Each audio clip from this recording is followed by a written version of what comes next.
What's up everyone, how are you all? Today we are back with another blazing Naruto story. What if Naruto was banished and awakened the eye that could erase time? If you enjoy, then please like, share and do comments. And also check the description to original creator of this beautiful creation. Pathetic, useless, insolent, brash. All of these are words that could be used to describe Uzumaki Naruto. He was so weak that he couldn't even save one person. This was evidenced by the raven-haired boy that he held in his arms. Sasuke, why? He wheezed out, tears streaming down his face. The duo was trapped inside a dome of mirrors made of ice. The caster of the jutsu was a fake hunter nin working under Momochi Zabuza, the Kirigakure no Kaijin. Their missions had conflicted interests. Blood patched on both boys' clothing. Senbon stuck out of multiple puncture wounds in their bodies. The most gruesome, however, was one lodged directly into Sasuke's neck. Sasuke put his arm on Naruto's shoulder and gripped hard. "I hated you?" Naruto sobbed. "Then why? Why save someone like me? Why waste your life, Datbeo?" Sasuke chuckled. "Naruto, I had an ambition. I wanted to kill my brother for what he did to my clan.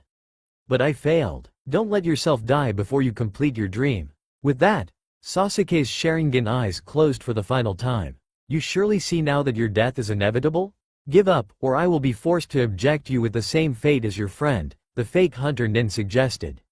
Naruto's hair shadowed his eyes. Seeing this, the fake hunter nin thought it wise to continue. "Just give up, Shinra Tensei," Naruto screamed. The ice mirrors exploded, and Haku was sent careening to the group a few tens of yards away. Naruto looked up with hateful, malicious eyes. But that wasn't the only thing noticeable about them. No, the bigger issue was that his eyes now had purple rings surrounding his pupil. When the fake hunter nin looked up through his cracked mask, his eyes widened in shock. "What kind of dojutsu is that?" he thought as the blonde stood to his feet. Naruto held out his left hand, Banshu Tenin. The fake hunter nin suddenly came flying towards Naruto, who met him halfway, delivering a devastating haymaker straight into the faux hunter nin's face, effectively breaking the mask. The person who was behind the mask shocked Naruto. "Ha, Haku?" Naruto stuttered. Haku looked at Naruto with an unreadable expression. "Yes, Naruto. It's me. And now that you know who I am, can you do me a favor?" he asked. "What?" Naruto asked incredulously. "Why should I do any favors for the person who killed my friend?" Haku looked at the ground. "Because you might like the favor I ask. I want you to kill me.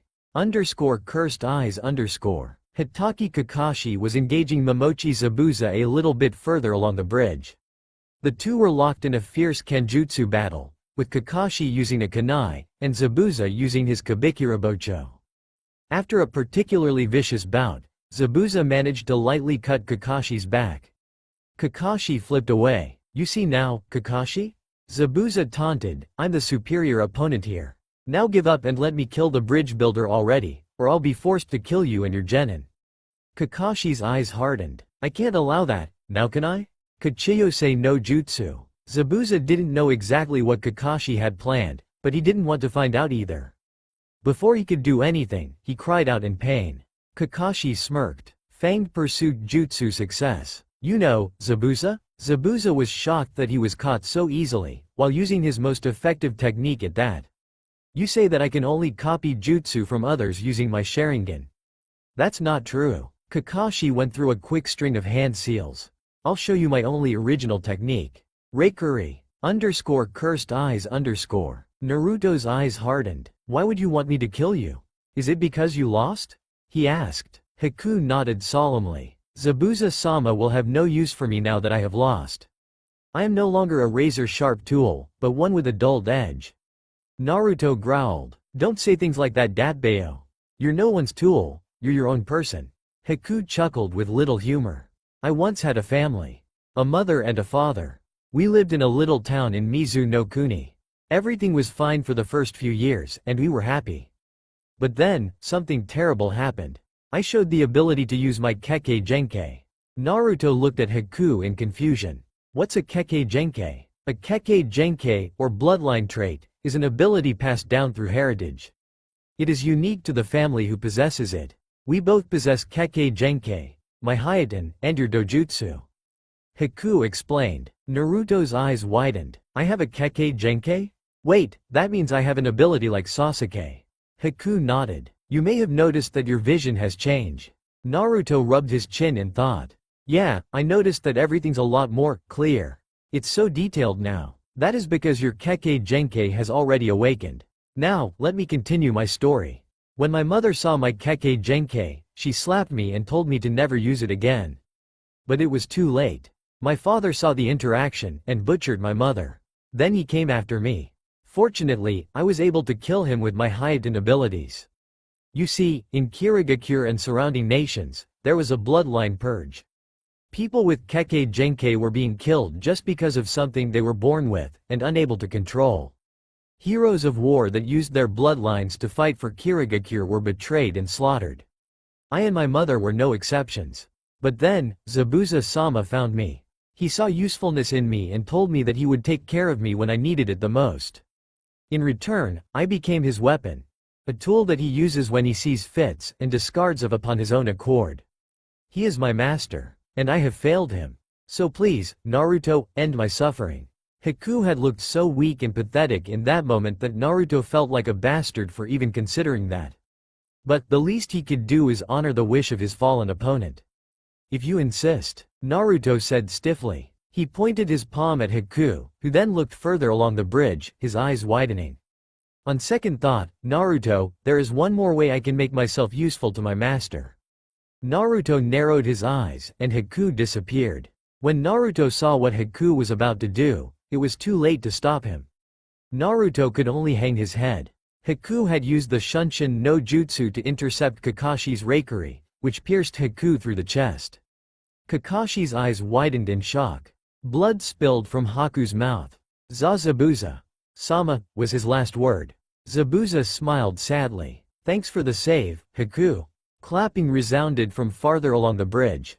Standing at the end of it was Gato himself, along with his army of thugs. Good job, Konoha ninja. Momochi was getting too expensive. Now we'll just kill the lot of you ninja and the bridge builder. Two birds with one stone, as they say. He started laughing. And Zabuza? How pitiful can you get? Demon of the hidden mist? More like kitten. Meow, motherfucker. Ha ha ha ha. Get them. Gato's men charged. Kakashi, it seems as if we have a common enemy now. Let me go, and I'll offer my assistance. Zabuza said. Kakashi nodded and snapped his fingers. His summons disappeared in a puff of smoke. Naruto ran to meet Kakashi and Zabuza, creating some cage bunshin in the process. Whoa, what the hell? He said, immediately dispelling the clones. What's wrong, Naruto? Wait, what the hell is wrong with your eyes? Kakashi asked with his own eyes widened. Naruto grinned. I've got a dojutsu. Kakashi was shocked. What about Sasuke? Naruto's mood instantly changed. He's dead. Naruto's words hit Kakashi like a fist to the gut. Oh okay? We'll bury him after this, just help me take on these bandits. Kakashi said. Naruto nodded and jumped into a group of the bullies. Let's see how you like being pushed around Datbayo. Shinra Tensai. 10 of the assailants were thrown in different directions. Naruto began punching and kicking the surrounding enemy. His strength, speed, and reaction time increased because of his new dojutsu.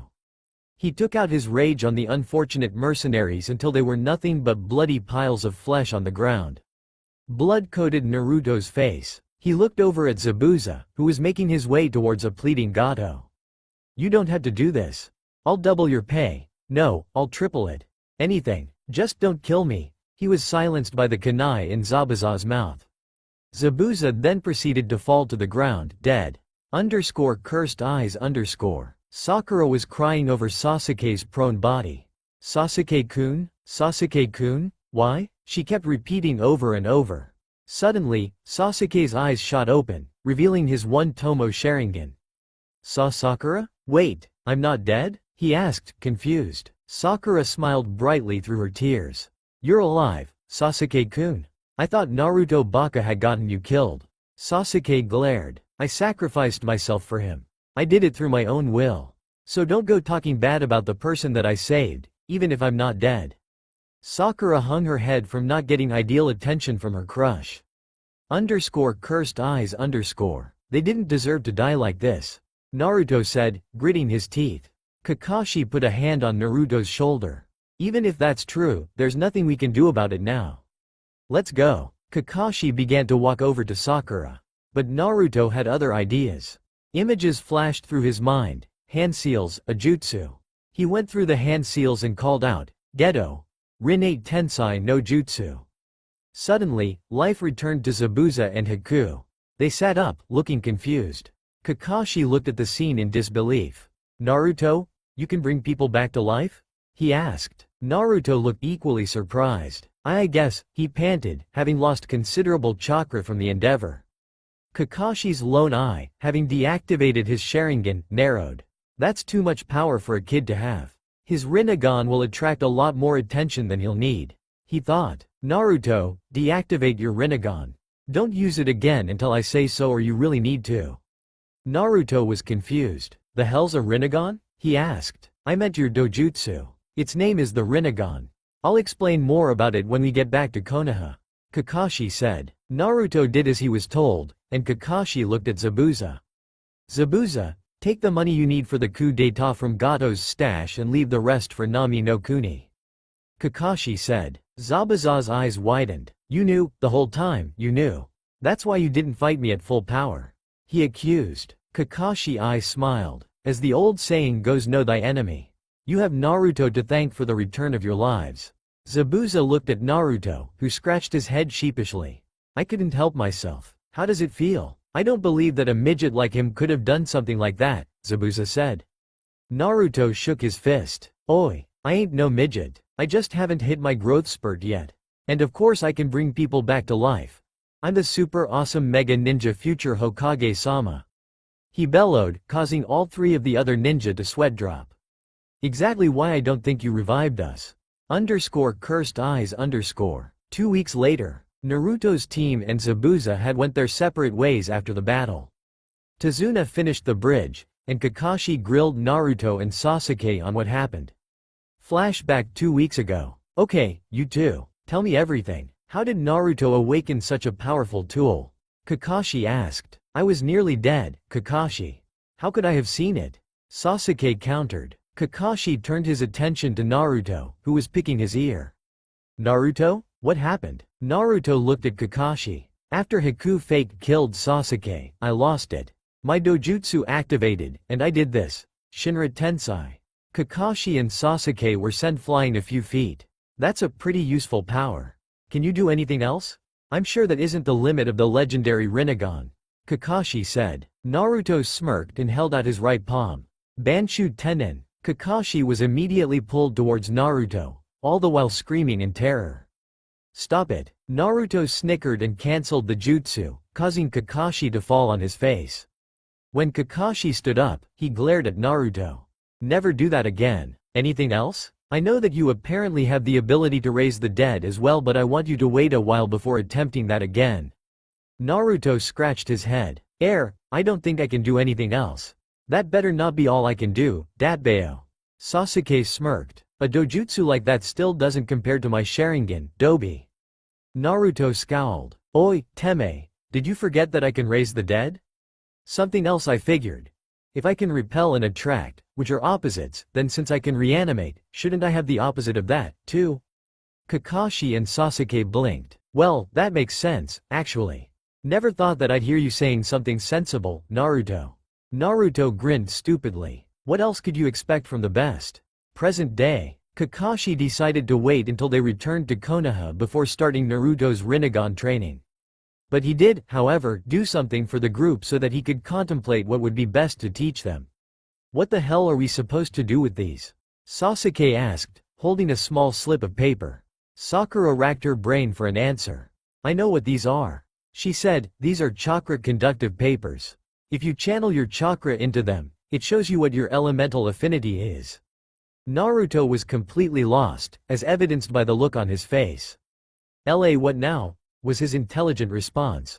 Everyone else face-palmed. Naruto, your elemental affinity shows what chakra nature you can work with best. Naruto's face held onto its blank look. Kakashi sighed. Okay, you do know what nature transformation is, right? Yes? Naruto said, is a vain attempt to save face. You have no clue, do you, Naruto? Sakura asked. Naruto chuckled sheepishly. You got me? Kakashi rubbed his temples. Okay, Naruto, listen for Kami's sake. Nature transformation is the changing of chakra into an element. The 5 basic elements, one of which you have an affinity to, are water, fire, wind, lightning, and earth. Each element has another element that it is strong against and susceptible to. If you channel your chakra into the paper, you'll know your affinity. If it gets wet, it's water; if it ignites, fire; if it splits in half, wind; if it crumples into a ball, lightning; and if it dissolves into dust, earth. Go ahead, give it a try. Naruto looked as if he understood at least part of what Kakashi said. He nodded and channeled chakra. Amazingly, the paper split into 4 parts. Then, each part did its own thing. One ignited, one soaked, one crumpled, and the final piece turned to dust. Each member of the team stared at the paper in silence.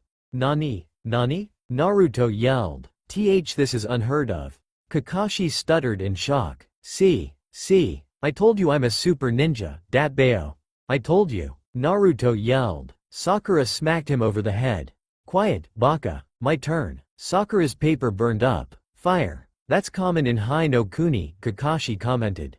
Sasuke, if you would. Kakashi prompted. Sasuke's paper crumpled into a ball. What the? Lightning? He said, confused. Weird. I was expecting it to be fire, you being an Uchiha and all. Kakashi said. Oh well. I have an arsenal of very powerful Raiden ninjutsu. It's a good thing you have the Sharingan, because my most powerful Raiden jutsu requires it. Sasuke smirked at the thought of learning an elite Junin's most powerful jutsu. Anyo, since I have the Rinnegan, do you think I'll be able to learn that Raiden jutsu? Since I have an affinity for all the elements, and all of this chakra, I can be a jutsu powerhouse, right? Naruto asked. Kakashi chuckled. Naruto, with eyes like those, anything is possible. And that about wraps up what happened, Hokage-sama, Kakashi said, looking his leader in the eye. To say that Hiruzen Sarutobi was shocked was an understatement. Naruto-kun, would you allow me to see your eyes for a moment? I'm curious. Hiruzen requested. Naruto nodded, and his eyes shifted to the legendary Rinnegan. The glowing eyes took Hiruzen's breath away. They're beautiful. Naruto, you must understand something. Those eyes of yours will attract very powerful enemies. You will need to utilize their full combat prowess to overcome the obstacles that ail you in our beloved village. Do you understand me? Hiruzen spoke in a commanding voice. Surprisingly, all traces of the goof that is Naruto's personality left him.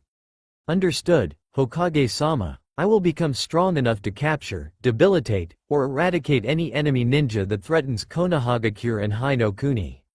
And I never go back on my word, Datbeo. Team 7 and the Hokage were shocked at Naruto's mature attitude. You'll make a fine shinobi, Naruto. Dismissed, except Kakashi, Hiruzen said. Remember, we have a team meeting tomorrow, Kakashi reminded. Hi, sensei, they each responded. As the genin dispersed, Kakashi and Hiruzen began their conversation. Kakashi, you understand the importance of training him, don't you? Hiruzen asked. Kakashi nodded his head. I'll teach him every art of the shinobi spectrum. No avenue will be left undeveloped, he assured. Hiruzen smiled. Good. Also, I believe Jiraiya will be taking over his training sometime soon. Jiraiya told me that he encountered the Rinnegan once before, in Aim no Kuni. Kakashi's eyes widened. So that means, Jiraiya-sama will be able to handle his training, right? Yes. Also, when he makes Chunin, I will give him his inheritance. Kakashi was confused. What do you mean, inheritance? Your sensei is Naruto's father. Hiruzen said. Wait, so does that mean Minato-sensei had the Rinnegan, as well? Kakashi asked. It's possible, but more likely that his mother had it. Jiraiya's student had red hair, after all. Kakashi nodded. Another Uzumaki, then. Anything else? No, you're dismissed. Kakashi bowed and disappeared in a pile of leaves. Cursed eyes. Naruto was at his favorite place, Ichiraku Ramen Bar. He was enjoying his 8th bowl of the noodle-based soup, chatting away with Ayame and Tuchi. So, did anything interesting happen on your mission, Naruto-kun? Ayame asked, face resting in her palms. Actually, yeah, it was supposed to be a C-ranked escort mission, but we encountered 2 B-ranked missing nins, one A rank, and another that had a rare Kekkei Genkai. Ayame and Tuchi gasped. And you fought them? Are you alright, Naruto-kun? Ayame asked. Naruto grinned. Don't worry about me, Ayame-ne-chan. No one can take out the future Hokage. Well, did anything else happen? Tuchi asked. Naruto nodded. Yeah, I awakened my Kekkei Genkei, he said, switching his Rinnegan on. Ayame, Ood, and Tuchi grinned. Who would have thought that you'd get a Kekkei Genkei? What does it do? He said. I can manipulate gravity, and I'm still trying to figure out what else I can do with it, Naruto said, not wanting to say that he can bring the dead back to life. Ayame had a big smile on her face. My little Naruto-kun is growing up. There's no way you won't be Hokage now, she encouraged. Naruto grinned. Amen to that. Cursed eyes. The next day, Team 7 was assembled at their training grounds. Okay, guys, it's time to really begin training. You're not a normal Genin team, so I'm not going to train you like Genin, Kakashi explained. Naruto looked excited, while Sasuke seemed anxious to begin, and Sakura looked worried. Let's start with Sakura, since you need the most work. Kakashi pointed. Okay, you have great chakra control, but low reserves. That makes you the perfect genjutsu specialist, but I suppose you could become a medic as well. It's up to you. While Sakura thought over her options, Kakashi turned to Sasuke. Sasuke, I want you to copy this jutsu. Sasuke activated his Sharingan, and Kakashi blurred through hand seals and said, Raikiri. His signature jutsu lit his hand blue. Sasuke grinned and performed the jutsu himself, though his looked and sounded different. It sounded like, I may have to rename your jutsu, Kakashi. How about Chidori? Kakashi eyes smiled at the name. Rather fitting. Practice molding the chakra necessary for that jutsu for a while, then I'll teach you something else. Naruto. Naruto nodded vigorously, obviously ready to train hard and long. Go stand on top of that water without getting wet. That's it? Naruto asked disbelievingly. Kakashi nodded. You have terrible chakra control. If you want to do a jutsu, you need to work on it. Here's a tip. Have as many Kage Bunshin as you can do it with you. Naruto sighed dejectedly and walked over to the pond. He took off his shirt and made 80 shadow clones. They all jumped into the water with a cry, intent on getting the assignment done. Kakashi turned back to Sakura. Have you decided? Sakura hummed and thought. Medical ninjutsu takes time and dedication. I need to be able to support my teammates as soon as possible. I never want to be as useless as I was in Wave again.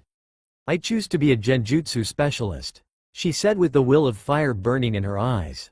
Kakashi smiled then. Okay, because you already fit the criteria to begin with, we can just start you off with a jutsu. How about the Magen? Narukumi no Jutsu. Cursed eyes. It had been about 2 months since Team 7 began training in earnest. Sasuke could now perform the Chidori 3 times, and knew 2 lightning jutsu besides that. Raiden, Jion, and Raiden, Jibashi. He was working on performing the Chidori with no hand seals. Sakura had learned Magen Narukumi no Jutsu, then began working on her taijutsu. Kakashi had wanted to surprise opponents who thought that just because Sakura was a female genjutsu user, she wouldn't be able to handle herself in a brawl. With the insane conditioning that Kakashi put her under, she quickly became about high genin level in pure taijutsu.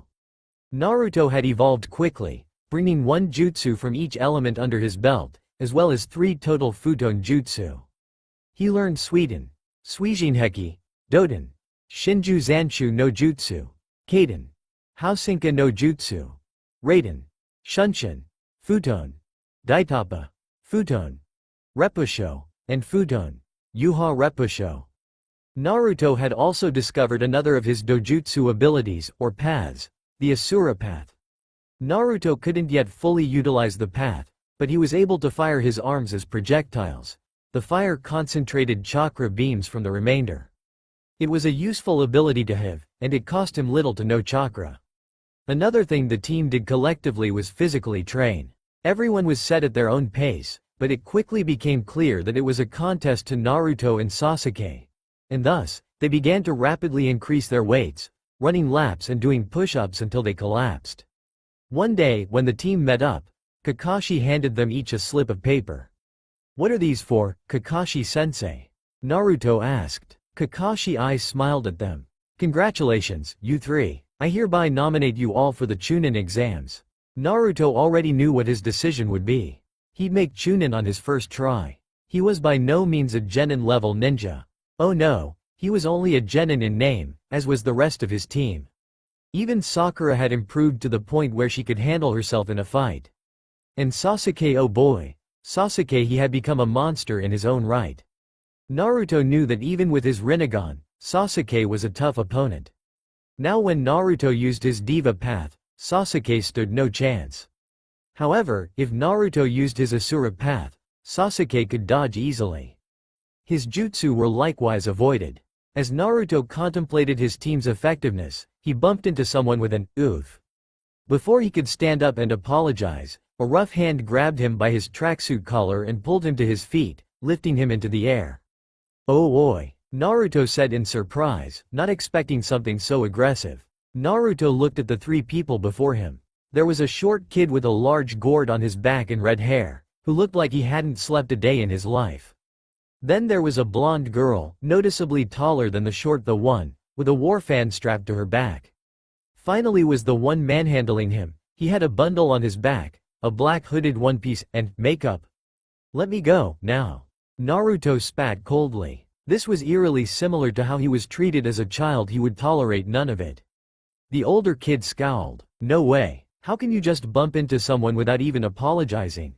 I need to teach you some manners. The girl sighed. Come on, Kankuro, we don't have time for this. You're gonna get us in trouble. Kankuro shook his head. I don't think so, Tamari. This brat needs to learn to respect his elders. Naruto had heard enough. He activated his Rinnegan, but hit it with a genjutsu that Kakashi had taught him, and said, Asura path. Naruto pointed his closed fist at Kankuro's face, and his arm flew off with concussive force. It sent Kankuro about 20 feet away. Tamari looked shocked as Naruto's hand returned to its proper place, and the red-headed kid had a maniacal grin on his face. What is your name? He asked. Naruto looked at him worriedly. Uzumaki Naruto, Datbeo. And yours? Naruto responded. My name is Sabaku no Gaara. Mother will enjoy me spilling your blood. I hope you are in the exams, Uzumaki. Gaara turned to Kankuro. He glared coldly. Kankuro, you are a disgrace to our village. If you embarrass me while we're here, I'll kill you. Kankuro and Tamari were sweating. Oh okay, Gaara, I understand. As the group walked away, Naruto deactivated his Rinnegan and started walking again. He had to meet up with his team in 2 hours. Cursed eyes. Naruto was walking towards the academy for the Chunin exams. He had everything he could possibly need: kunai, shuriken, explosive tags, rations, and ration bars. All of it was sealed into sealing scrolls, which were kept in a bag on his back. As he continued, he felt a tap on his shoulder. He turned to see what seemed to be a team of Kumo genin. There were 2 dark-skinned ones and a blonde, blue-eyed one. The dark-skinned ones had swords. Can I help you? Naruto asked. The blonde one, whom Naruto took as the leader, answered. Yes, if you're willing. My name is Samui, and this is Karui and Omoi. Could you please point us towards the Ninja Academy? We're here for the Chunin examinations. It'd be really cool of you. Naruto smiled. Oh, I'm headed there myself, Datbeo. Come on, I'll show you the way. He noticed the skeptical look that Karui gave him, but Omoi was just downright weird with what he said. Are you sure it's a good idea to follow him, Samui? He might lead us into an ambush set by Konoha Ninja and hold us ransom as revenge for the death of that Hyuga clan member years ago. Naruto rose an eyebrow. What? He asked, drawing a blank. Karui growled and punched Omoi over the back of his head. Shut up. You can't just go off saying anything you like. Omoi rubbed his head, cowering. Sorry, Karui? Samui sighed. So uncool, Omoi. Ready when you are, Konoha Ninja. Just call me Naruto, Samui-chan, Datbeo. Naruto said with a grin. He then hopped onto a nearby roof and began to run, followed by Team Samui. Samui kept pace with Naruto. You seem like you could handle yourself in a fight. How long have you been a genin? She asked. Naruto smirked. 3 months. Not bad, huh? Samui was surprised. I've been a genin for about 1.5 years. You must be powerful to be taking the Chunin exams at your age. Naruto's smirk never left his face, it only got wider.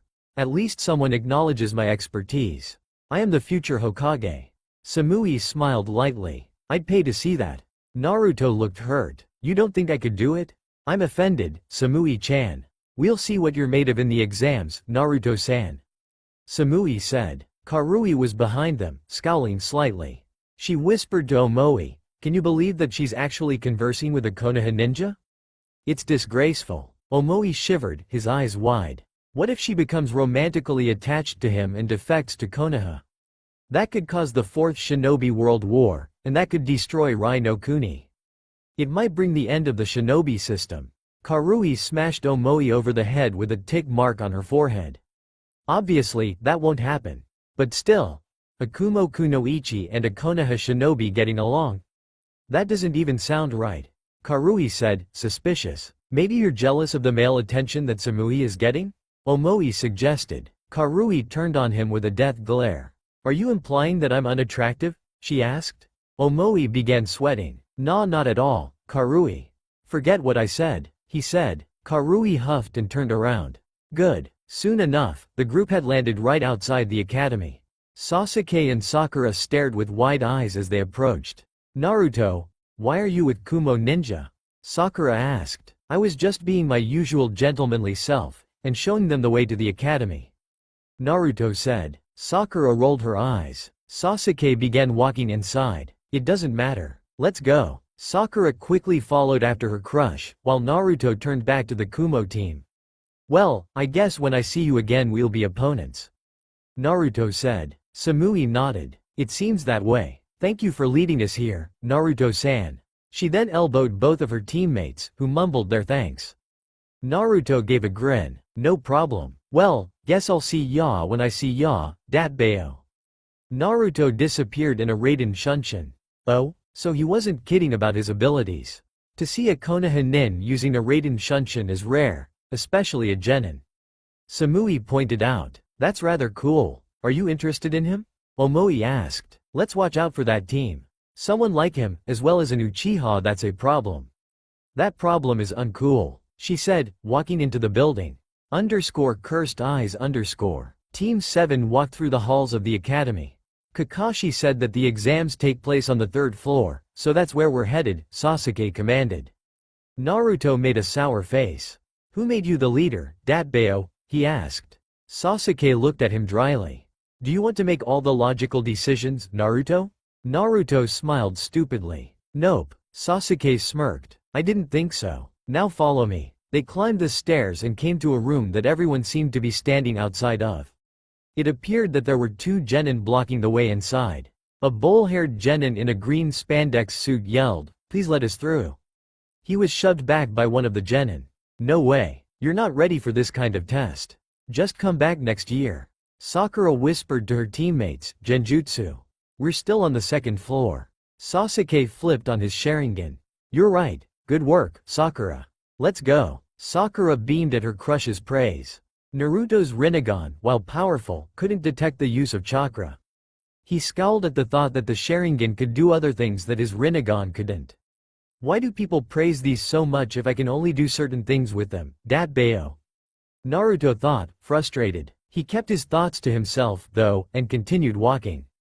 Hold up. A voice called, halting Team 7. It was the bull-haired boy. What do you want? Sasuke asked impatiently. Immediately, the boy was in front of them, displaying shocking speed. The speed that he showed made Naruto act on instinct. Shinra Tensei. The boy flew into the nearby wall, dazed. Sakura bonked Naruto on the head. You idiot, you could have hurt him. And he's a Konoha nin. Naruto quickly started walking in the other direction. We didn't see anything, okay? Sakura's sweat dropped and caught up, followed by Sasuke. Outside of the real classroom, Kakashi appeared in a puff of smoke, still reading his book. Well, I'm glad you all decided to come, because if not, then none of you would have been allowed to participate, Kakashi said. The trio widened their eyes. Why didn't you tell us that before, Datbeo? Kakashi's eyes smiled. Because I knew that you'd all participate. Well, after this point, it's up to you. Watch out for each other. You're a team, a unit. That means you protect one another and work together. I'm sure that once you complete the exam, you'll have a lot more respect for one another. Well then, ya ne tilde. Kakashi disappeared in a puff of smoke. Team 7 walked forward and entered the classroom. They were immediately met with vicious waves of killing intent, which only made Sakura sweat slightly. Sasuke scoffed at the attempt to frighten them. Like these weaklings could ever scare me. I'm an Uchiha, that is beneath me. Naruto rolled his eyes. You're not the only one with a dojutsu. Remember that, Datbeo. Naruto chided. Sasuke-kun, you made it. Ino Yamanaka yelled, jumping onto his back. Sasuke gained a tick mark on his head. Get off of me. Sakura scowled at Ino. Get away from him, Ino pig. Ino and Sakura then began their petty arguing, and Sasuke took the time to stand next to Naruto. I'm thinking of getting a restraining order, Sasuke said honestly. Naruto deadpanned. What would that solve? You know it won't stop them. Sasuke sighed, knowing he was correct. Hey, it looks like we're all here. Kiba Inuzuka yelled rather loudly, as Team 8 walked up to join the others. Shikamaru rubbed his head. You're here too? How troublesome. Choji kept munching on his chips. Shino greeted his fellow rookies. It's nice to see you all again. It's nice to see you, too, Shino. It's been a while. And Kiba, you look like you've gotten stronger. Not strong enough to beat me, but maybe enough to amuse me. Naruto said with fake arrogance. Kiba grinned. Watch your mouth, dead last. You've never beaten me in a fight, and you never will. Hinata walked up to Naruto then and said, Hey Anyo, hello, Naruto-kun. Oh, hey, Hinata. It's good to see that you're a genin. I bet you've done some super cool missions and defeated all types of bad guys, right? Naruto said. Hinata blushed. Right, she said. Before anyone could say anything else, someone else spoke up. Keep it down. The rookies turned to see a gray-haired, glasses-wearing man. You're the rookies, right? I'm Kabuto. You're not making a very good impression. It was true. Looking around, the group could see that every other genin was glaring at them. Let me give you a heads up. These exams are anything but a joke. I've taken these exams 7 times, and I still haven't passed. Naruto grinned cockily. That says more about you than the exams. There's no way anyone can fail that many times and still be a good ninja. Unlike me, I'm gonna pass on my first try. The guy smiled. You won't say that once the real tests begin. Anyway, since you're new here, I thought I might give you a bit of help. I have these ninja info cards that I've got information saved on about almost every genin participating. Anyone you want specs on? Naruto turned serious. Sabaku no Gaara and Samui of Kumo. Everyone was surprised to see that Naruto was actually gathering information. Kabuto looked at his cards. Let's see. Sabaku no Gaara. He's completed 37 C ranks and 2 A ranks. And, he's never even been scratched on a mission. Kabuto let that sink in. Many genin were regretting joining the exams this year. Man, that guy sounds troublesome. And you've met this guy before, Naruto? Shikamaru said. Naruto scoffed. I can take him. Now Samui. Okay. Samui is from Kumogakure. She specializes in Kenjutsu and Raiden Ninjutsu. She's completed 22 C ranks and 3 B ranks. She graduated top of her class in the academy. Kabuto said. You know, if you wanted information on me, you could have just asked. A voice spoke. Everyone turned to see Samui, Karui, and Omoi. Oh, hey, Samui-chan. You know how it is. Just scoping out the competition, that's all, Datbeo. Samui rolled her eyes. That's cool, I don't think that knowing about me is enough to defeat me. I'm a Cloud Kunoichi, after all. She said. Naruto nodded and turned back to Kabuto. Anything else we should know? Well, that's pretty much all the heavy hitters you may encounter. I was not in the exams, as expected. AIM may be a threat, but I wouldn't worry about Otto. They're a relatively new village, so they shouldn't be too much trouble to deal with. Just as he said that, an Otto genin that looked much like a mummy appeared in front of Kabuto. Before anything could happen, Naruto and Sasuke were in front of him, kunai poised at his throat and heart. Before words could be spoken, a puff of smoke entered the classroom at the front desk. Put the weapons down, brats. No one kills anyone unless I say so. Naruto and Sasuke reluctantly sheathed their weapons. The sound nin gulped and shunshined back to his group. Okay, you miserable excuses of shinobi, it's time for the first test. My name is Morino Ibiki, proctor of the first exam. Come up here, single file, and get your seat numbers and Quizlets. Make it snappy, piss spots. Ibiki said. Naruto groaned. Not a freakin' written test. Sakura and Sasuke glared at Naruto. You'd better pass the test, Naruto, or I'll hurt you. Sakura threatened. Naruto shivered in fear. Everyone got in line. Naruto ended up seated next to Hinata. He gave her a smile and looked at his test. Impossible, he thought. He turned back to Ibiki, who began speaking again. Here are the rules for the first test. There are 10 questions, and each Chunin candidate starts with a perfect score of 10 points. You will take the first 9 questions now, and the 10th will be given once the first 45 minutes of the test have elapsed. If you are caught cheating, 2 points will be automatically deducted. If you are caught cheating 5 times, you fail immediately, and your team will be asked to leave the room. Begin. Naruto gulped. So cheating off of Hinata was out of the question. He looked at his paper again, then around the room to find Sasuke copying hand movements with his Sharingan. So he decided to cheat anyway, huh? Well, then, let's see what my Rinnegan can do, Datbayo. Naruto activated his Rinnegan, then placed a Genjutsu over it. Naruto looked around again. He didn't see anyways that his dojutsu could help him here. Another thing these loser eyes can't do. Damn it, Naruto internally raged. Then, he got an idea. Something in his mind told him to channel chakra into his hand. A black rod appeared in Naruto's hand. What the hell? What does this thing even do? He asked himself silently, exasperated. Then the wheels started turning in his head. Instinct took over. He waited patiently. Soon enough, a kunai sailed past his head, landing on the paper of another cheating candidate. Tests 56, 89, and 21, you fail. Get out. The genin cleared out quickly, but the damage was already done. Naruto raised his hand. I have to use the restroom. Ibiki was about to reply, but suddenly stiffened and said, Genzo, take him to the bathroom. The Chunin nodded, and the two walked out of the room. When Naruto came back, he wrote down every answer to the test in quick succession. A grin was present on his face. I bet Sasuke's Sharingan can't control people, Datbayo. Naruto waited for the 10th question. Okay, brats. It's time for the 10th question, but there's a little twist to it. You have to choose if you want to take it or not. Ibiki announced. Tamari raised her hand. What happens if we refuse to take it? Ibiki's face betrayed no emotion. Then you fail automatically, he said. Someone else shouted, then of course we'll take it. Someone said, well, you might not take it if you know the consequences of getting it wrong. Ibiki grinned sadistically. If you fail the question, you can never take the Chunin exams again.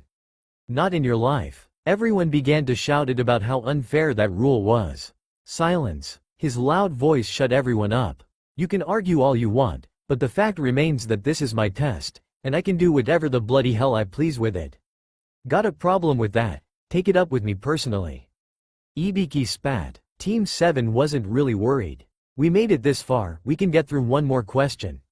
Sasuke thought. I answered the other ones with relative ease. Another won't be a problem. Was Sakura's reasoning. Naruto's thought was a little different though. Like Kakashi-sensei said, with eyes like mine, anything is possible. One by one, teams dropped out, not wanting to risk their careers. As expected, Samui's team didn't give up, either. After a while, no more teams dropped out. Well, if everyone here is staying, then I guess you all pass. No one was expecting this. Though by the fact that Samui's facial expression didn't change at all, Naruto suspected that she did. You see, the 10th question was testing your mettle. When you're a Chunin, you can't have the mindset of a quitter. You can't refuse a mission just because you think it's too dangerous. That isn't allowed. But risking your career for just a chance at success, that's what it means to be a Chunin. That's what it means to be a shinobi. Ibiki explained. Someone raised their hands. But what about the other questions? Ibiki laughed. Isn't it obvious? It was to test your information gathering skills. Someone of you had more creative ways to cheat, he said, sending Naruto a look. Naruto chuckled nervously, while Hinata looked at Naruto with admiration. He's so courageous. Naruto-kun, Hinata thought, blushing. Samui rose an eyebrow at Naruto. I wonder how he did it. A second later, something flew through the window. It was a woman wearing a skimpy fishnet armor and a banner that read, "The in single-second exam Proctor Mitarashi Anko."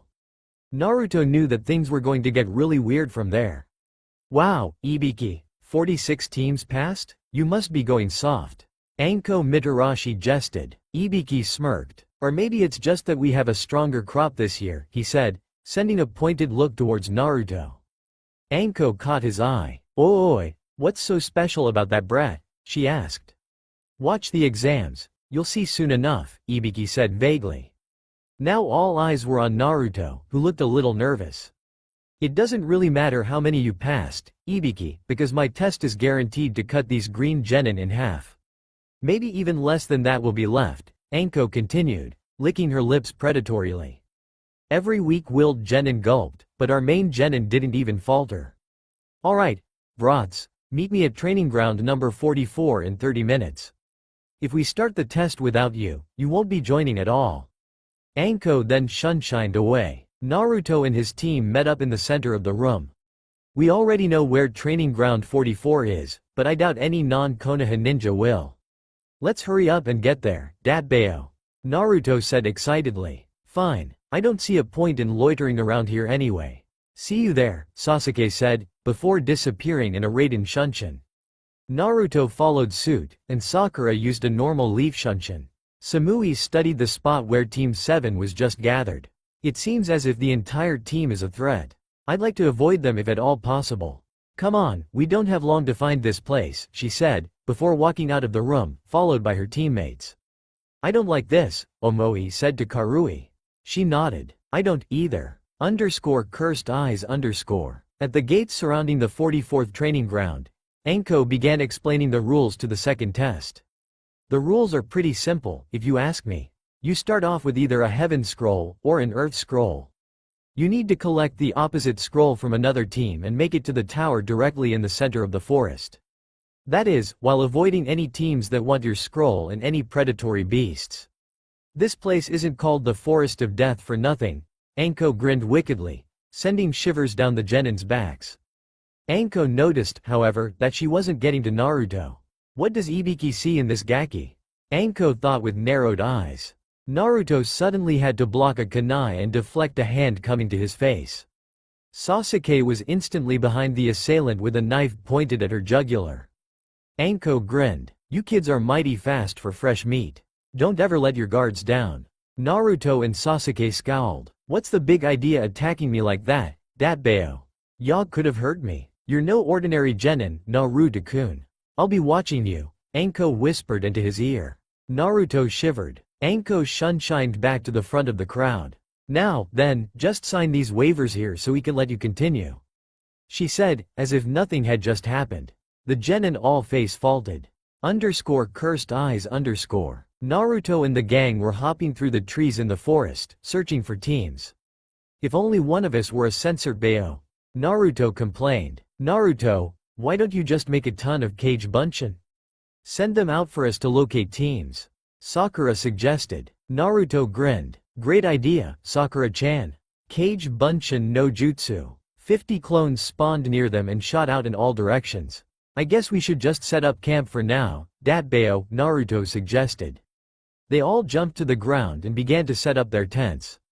I'll make 4 Kage Bunshin to keep watch for us as well, Naruto said, before doing so. Then they made a fire and sat around it, eating ration bars and joking around. Suddenly, Sasuke stiffened. Come out, we know you're there, he shouted, standing up. Immediately, 3 Kiri genin jumped from the bushes and made their presence known. Well, looks like we got some Konoha trash to take out, eh Metsui? One of them said to the apparent leader. He nodded, I'll take out the Uchiha myself. The other one said, save the girl for me. He licked his lips perversely. Sakura began trembling with rage. I want that one, don't interfere. She disappeared in a shunshin, before axe-kicking the despicable boy in his forehead, sending him into the nearby greenery. She promptly followed. First one to knock out their opponent wins. Naruto said before flipping through hand seals. Futon. Repusho. Naruto sent a blast of wind at his enemy, who narrowly dodged, but Naruto was already in his face in an instant. Sasuke widened his eyes. No fair. Kaden. Gokakyu no Jutsu. A large fireball erupted from Sasuke's mouth, enveloping his genin at the same time that Naruto delivered a crushing haymaker to his own. Damn it, it was a tie, Datbeo. Oh well, let's go check on Sakura-chan. The two hopped after their teammate. They came upon a rather pleasing sight: Sakura kicking the shit out of the kid. Her rage made her two male teammates shiver in fear. I don't want her angry at me, Datbeo, Naruto whispered to Sasuke. Sasuke nodded in agreement. Sakura went through the guy's things. Kuso tilde, he has an earth scroll like us. We'll have to keep looking, she said. Take the scroll anyway, so one more team can't pass, Sasuke said. He began walking back to camp. Suddenly, Sakura and Sasuke jumped into the air, just missing an unnatural wave of wind. Nani tilde, Naruto shouted, as he wasn't lucky enough to escape the blast. He was thrown deep into the woods. Shit, we just lost a heavy hitter, and I feel a really ominous chakra, Sasuke said, pulling out a kunai and activating his Sharingan. Sakura quivered in fear. Standing on a nearby branch was a Kusa-ku no Ichi with an unnaturally long tongue. Kukakuku, what do we have here? Cure's eyes. In mid-air, Naruto was swallowed by a humongous snake. As he was sliding down the snake's interior, he began struggling. Let me go, damn it. My team needs me. His body began glowing with a horrible red chakra. His eyes turned red. I said let me go, Datbeo tilde? The red chakra exploded outwards, showering the nearby forest with snake gore. The chakra receded. I've got to get back to Sasuke and Sakura-chan. He immediately ran forward in the direction he came from. Cursed eyes. Sasuke and Sakura had begun trading blows with the slippery Kusa-ku no Ichi, but to no avail. Sakura came in high with a heel drop while Sasuke went low with a leg sweep, but the kunoichi hopped slightly and blocked Sakura's leg, grabbing her and throwing her higher into the trees, then kicking Sasuke in the ribs. Sasuke spat blood and charged her again. He put everything he had into his blows, completely forgetting about the Uchiha Interceptor Fist, and went into brawling mode. Sakura sneakily cast the Magen Narukumi no Jutsu on the kunoichi, making her movements lock up. This gave Sasuke the time necessary to power up his Chidori. He shoved his lightning-covered fist through the grass nin's heart, feeling it rupture inside her body. He removed his hand, coated in blood, as Sakura joined him. She made Zabuza look like a joke, Sasuke wheezed. Sakura sighed. Maybe she has the scroll we nay. She was cut off as a most grotesque thing began occurring. A second body began crawling out of the Kusa nin's ravaged one, much to Sasuke and Sakura's disgust. It stood up, looking no worse than it was when the fight began. How is that possible? I killed you. Sasuke shook with terror, knowing that he had no chance of beating the reinvigorated enemy. Sweat lined Sakura's forehead. We're finished, not even with Naruto could we even hope to defeat her. She said, it's hopeless. Kukuku, I was hoping for a better show, Sasuke-kun. Well, when you receive my gift, I'll get what I'm looking for. Suddenly, the grass ninja's neck extended past normal limits, straight towards Sasuke. He gasped, thinking it was over, but a cry of, Banshu Tenin, saved him. Sasuke flew backwards towards Naruto. You're alive, he said in shock. Then his eyes widened in fear at the person who had saved him. Naruto's body shook with rage, his entire being glowing with the nine-tailed demon fox's chakra. His eyes were a piercing red, his whisker marks became more defined, and his canines and nails sharpened and lengthened. He was scowling heavily. How dare you, he muttered. The Kusa nin smirked. Kukuku, I never imagined that you would have survived my little snake's attack. Naruto growled. How dare you try to kill my friends, you bastard. Naruto shouted, leaping forward towards the Kusa genin in righteous fury. They began exchanging devastating blows at supreme speeds so fast that only Sasuke's Sharingan could follow. To Sakura, the claw marks that appeared on the trees nearby were completely random. Then something clicked in her head. Snakes, she's extremely powerful, and she uses snakes. Naruto, that's Orochimaru of the Densetsu no Sannin. You're no match for him. She cried in vain, hoping to get her teammate to stop acting so foolishly. It did nothing to stop the fight. Sakura, if that's really Orochimaru, then we'd be doing Naruto no favor by standing in the way. We need to get farther back, Sasuke suggested. Sakura nodded. Right. Naruto kicked Orochimaru in the head, following up with a downwards elbow into his back, before finishing with, Futon. Juu Repusho. This was his most powerful futon technique because Kakashi had taught him to add the Kyuubi's chakra to it. The attack collided with Orochimaru's backside, crushing him into the ground. His limbs were bent at unnatural angles. Sweden. Teppodama. Naruto's eyes widened as a ball of water smacked into his back, sending him to the ground. He noticed the body near him dissolve into dust. Doden. Kage Bunshin. Naruto spat. He flipped to his feet, looking up into the trees where the attack came from. 3 Orochimarus stood in the trees. They each yelled, "Futon! Renkuden!" Naruto's eyes widened at the jutsu. "I've got an idea." Sweden. Suijinheki. He spat a jet of water that formed into a wall, warding off the descending compressed airwaves. Suddenly, a Naruto appeared on the branch behind the clones. Asura Path. He fired both of his arms off into the middle Orochimaru, whom he suspected to be the original, then lasered both of the other Orochimarus. The 2 rightmost ones dissolved into the dust, while the leftmost one shedded his skin again. Naruto could keep going, but there was no point in continuing the fight this way. If Orochimaru could just shrug off even his most powerful jutsu, and Naruto had endless chakra and stamina, then eventually Naruto would make a mistake that the more experienced shinobi would capitalize on. So what can I do? My arsenal is limited, Datbeo. Suddenly, the gears in Naruto's head began turning, slowly morphing his face into a grin. Orochimaru charged at him again, and instead of unleashing any jutsu, Naruto engaged in hand-to-hand combat. "Oh? You're fighting head-on again. Don't tell me you think you can win without using any jutsu?" Orochimaru jabbed. Naruto smirked. "You lose, Datbeo." Naruto grabbed a hold of Orochimaru's wrists, and then seamlessly made 3 Kage Bunshin that held onto him as well. They all shouted, "Preta Path." Suddenly, Orochimaru's chakra began leaking from his system, and into the quartet of Naruto's. What the hell is this? He grunted, struggling to break free. Every second, he got weaker and weaker. As Orochimaru lost most of his chakra, Naruto shouted, "Sasuke! Hit him with everything you've got, Datbeo." Sasuke smirked. He held his right hand out to the side, and it began cackling with lightning. His Sharingan was active, spinning wildly. At some point, he gained his 3rd Tomo.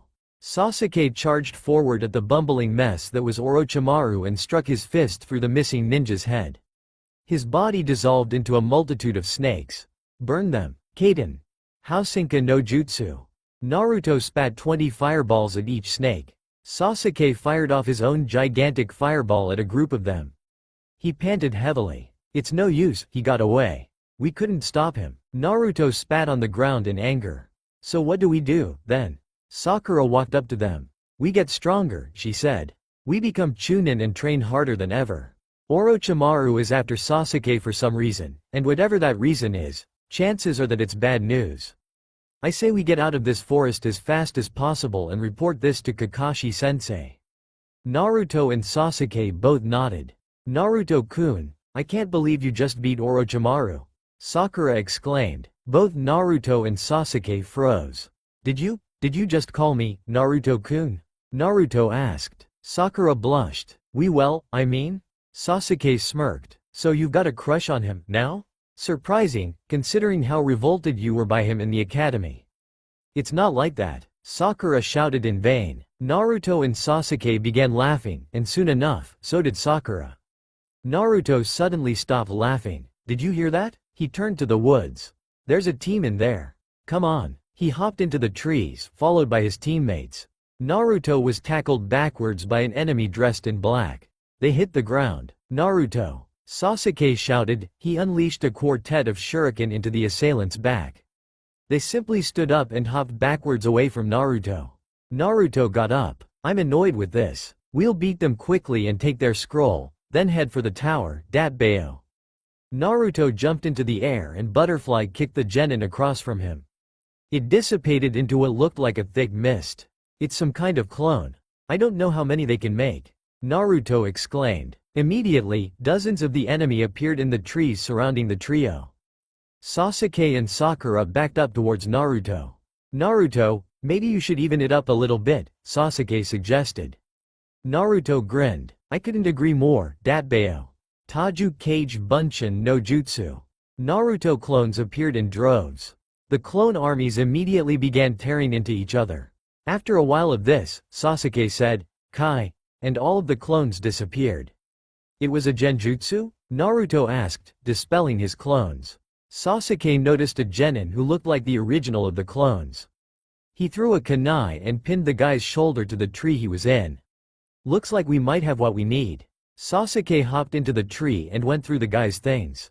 "Alright, I found it. Sakura, do you have a compass? Because the tower is north, last time I checked." Sakura nodded and checked hers. "That way," she said. She hopped into the trees, followed by her teammates. They made it to the tower within the hour. Inside the tower, they read some writing on the wall. So what exactly does this mean, Datbeo?" Naruto asked, scratching his head. Sakura nodded in understanding. "We had to open the scrolls," she said. Once she did, Iruka appeared in front of them. "Ohayu, Iruka-sensei. It's been a while, hasn't it?"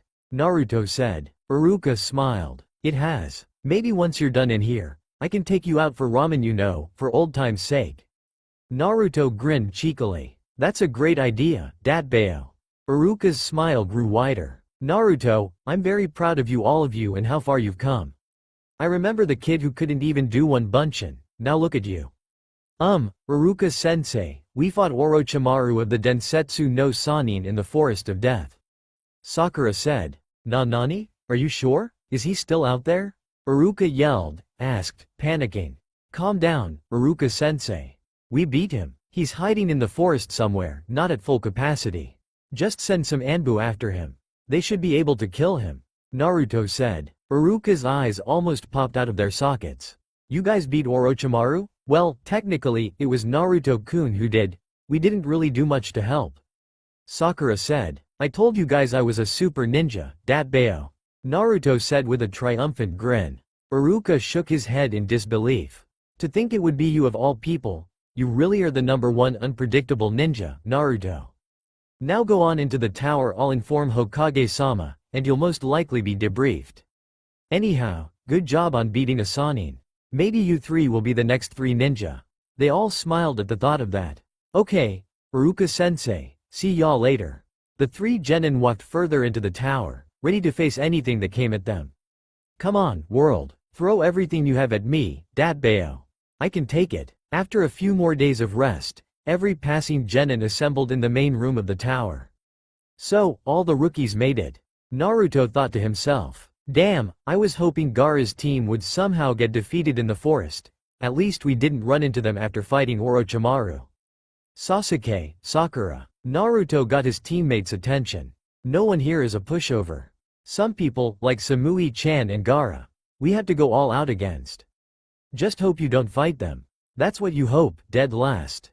Kiba's taunting voice snarked. Naruto turned to him, glaring daggers. "Have you not noticed? The people I named didn't get injured in the forest. Even Sasuke got injured. The so-called Rookie of the Year and prodigy of the Uchiha clan, Itachi's second coming. I don't know if you care about being promoted, but I do." Sasuke didn't even bat an eye at being called Itachi's second coming. He'd learned to keep his anger in check when in the field, and release it during training. But at the same time, to hear Naruto speak like this, it was almost as if he was afraid. Sasuke shook his head. There's no way someone like Naruto would fear anyone. Look at what happened in Nami no Kuni, or in the forest for that matter. He fought Orochimaru head-on, and won, albeit with a little help. So Naruto couldn't fear these people. It was a ridiculous notion. Sasuke watched Kiba and Naruto throw insults at each other. "Uzumaki Naruto, you're a mystery to me. Congratulations to everyone who passed the second exam," Hiruzen said from the front of the room. "We have been holding these Chunin exams yearly since the time of the Nidaime Hokage. We gather every 6 months to broadcast our strength to other nations, and to avoid any breaks in the current peace, which many shinobi lost their lives to establish in the first place." A Junin coughed and stepped forward. "If you don't mind, Hokage-sama, I'll take it from here," he said. Hiruzen nodded and backed up. "My name is Gecko Hayate. I'll be the proctor for the next exams. Unfortunately, the number of participants is still too high, so we'll need to hold preliminary matches beforehand." Outrage was heard from the genin, as expected. Hayate held up a hand. There are high-ranking officials coming to view the Chunin exams, and they don't want the exams to drag on. Therefore, we need to narrow the numbers down further to show off the least number of very effective genin. Now, if anyone would like to drop out because they're too tired, feel free to do so now. Kabuto raised his hand. Yeah, I'm beat. I'm done, sorry guys. Hayate nodded. You may return to your room, then. Now, there will be one-on-one fights from this point on. The board in front will randomly select fighters. Kabuto walked out as the board called out the first two fighters. Uchiha Sasuke vs Akado Yoroi. Yoroi smirked. Looks like I get the Uchiha. Perfect. Sasuke frowned at the opponent he was facing. Can't I get someone stronger, like Naruto or Sakura? Oh well. I guess I'll just fight and move on. Yoroi scowled, but before he could retort, Hayate said, all non-combatants, please move to the stands above. After that happened, Hayate initiated the fight. Sasuke activated his Sharingan. I guess I should defeat you quickly, then. Kaden. Gokaku no Jutsu. A large fireball sped towards Yoroi, who jumped over it, locking eyes with Sasuke. Sasuke suddenly disappeared. Yoroi's eyes widened as he landed, looking around. Where'd he go? He shouted frantically. In the stands, everyone was confused. But Sasuke hasn't moved, Kiba said. Naruto grinned. He does that to me all the time.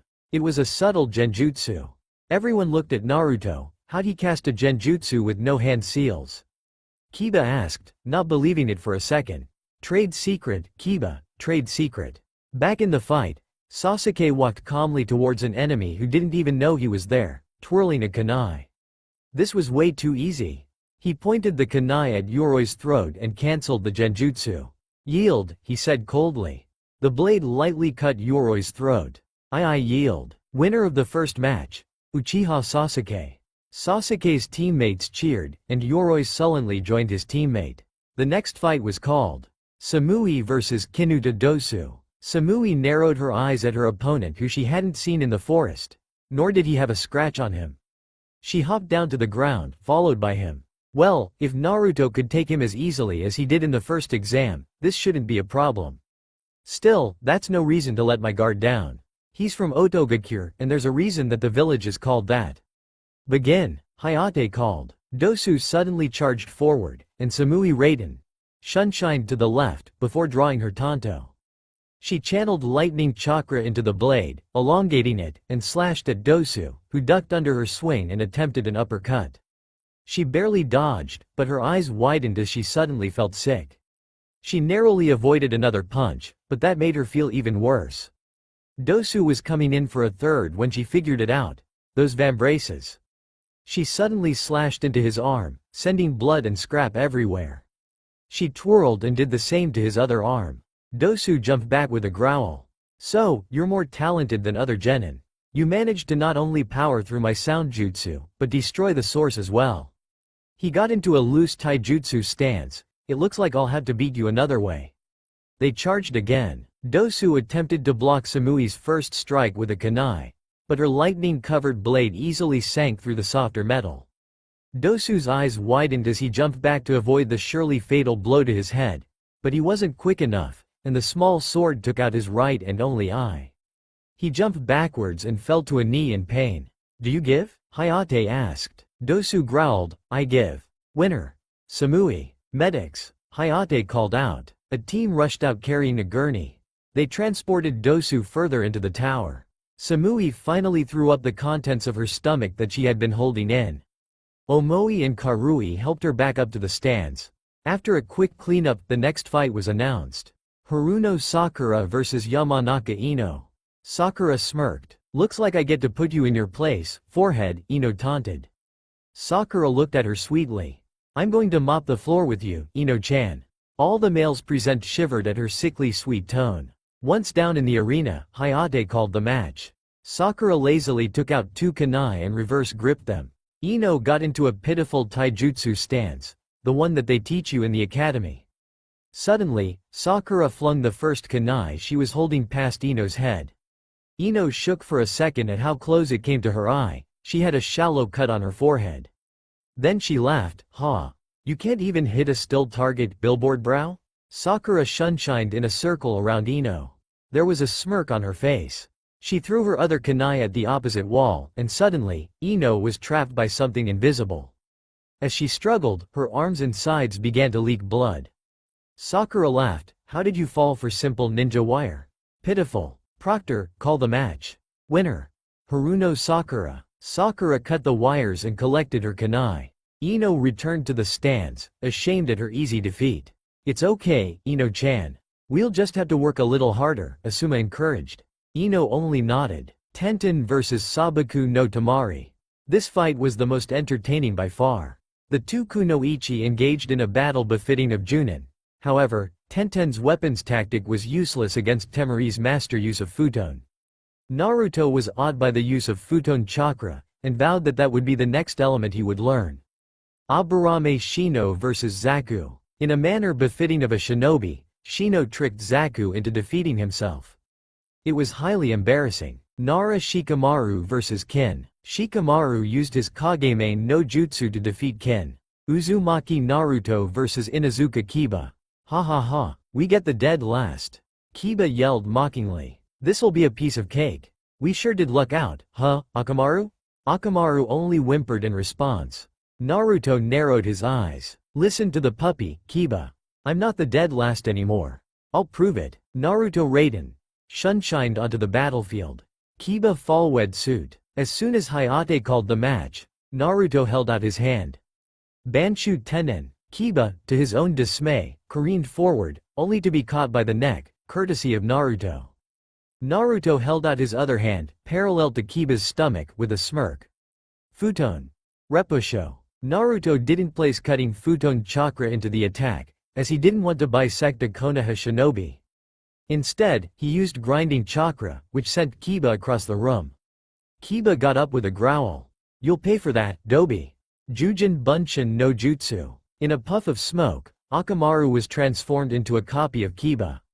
Gatsuga. Both Kibas began spinning violently in the air, similar to a drill, then came down on Naruto. Naruto folded his arms across his chest. What the hell is that idiot doing? If that attack hits him, he'll die for sure. Tamari said. Sakura smirked. Naruto-kun, dying by the hand of Kiba? That's laughable. He'd sooner die by my hand. Back in the arena, Naruto had yet to move.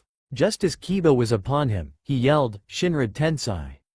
Naruto wanted to end the fight quickly, poured more chakra into the jutsu than usual. This had 3 effects. 1. It cracked the floor around Naruto in a spherical fashion. 2. The jutsu would take a few seconds extra to recharge. 3.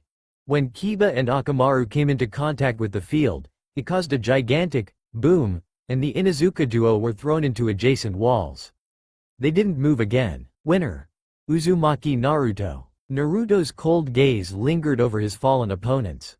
Those weaklings never stood a chance. Then he shunshined back into the stands. Sasuke smirked at him. You finally beat Kiba in a fight, huh? It took you long enough. Too bad you can't beat me. Naruto smirked back. We'll see in the finals, bastard. Sakura-chan, you were amazing. You really showed Ino who's boss.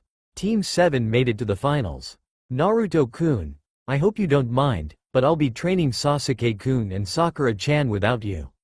Hokage-sama told me that someone has requested to specially train you. I think you'll be happy to learn what they have to offer, Kakashi said. Naruto, while a little sad that he wouldn't get to train with his team, was ecstatic about learning a new jutsu.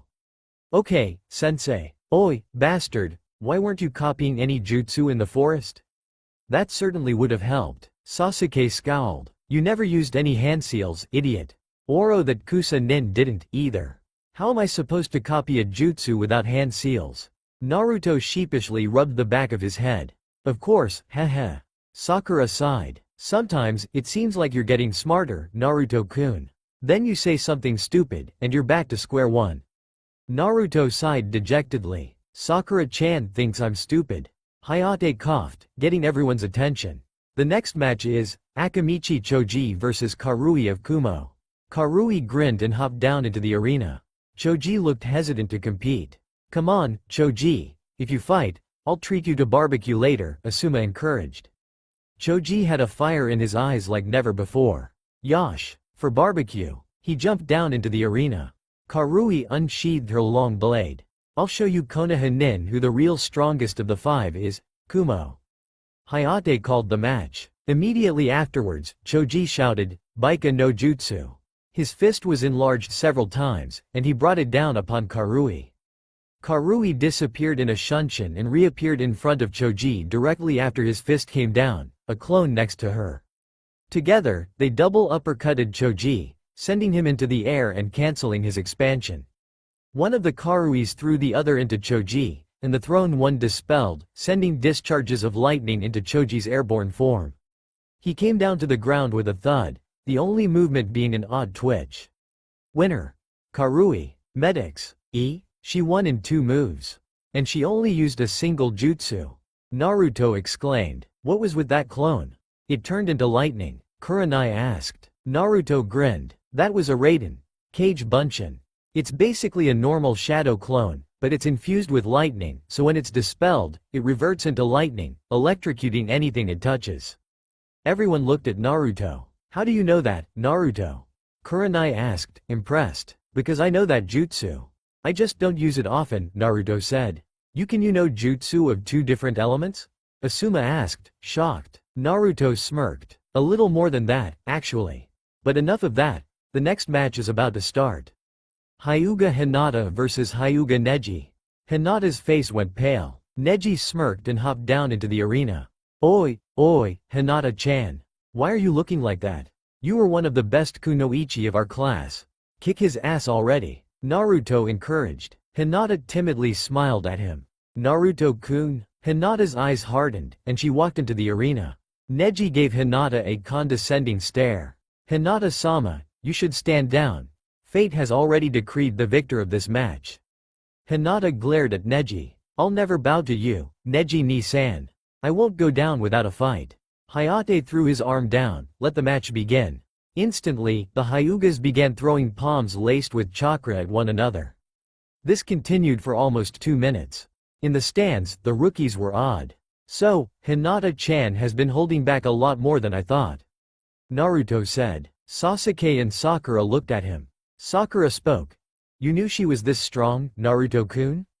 Naruto shook his head. I knew she was capable, because I remember that in the academy, she would pull her punches. I guess she just needed encouragement to use her powers effectively. Huh, Sasuke said, and here I thought she was just weak and timid. Sakura snorted, you couldn't have really expected a clan heiress to act like that. No one in her clan of all clans would stand for it. The fight began heating up, although the only one sustaining any injuries would be Hinata. Blood leaked out of her mouth, and to the trained eye, it was obvious that she was losing speed and power. Finally, Neji's palm connected with Hinata's chest, sending her sliding back onto the floor, a chunk of blood squirting from her lips.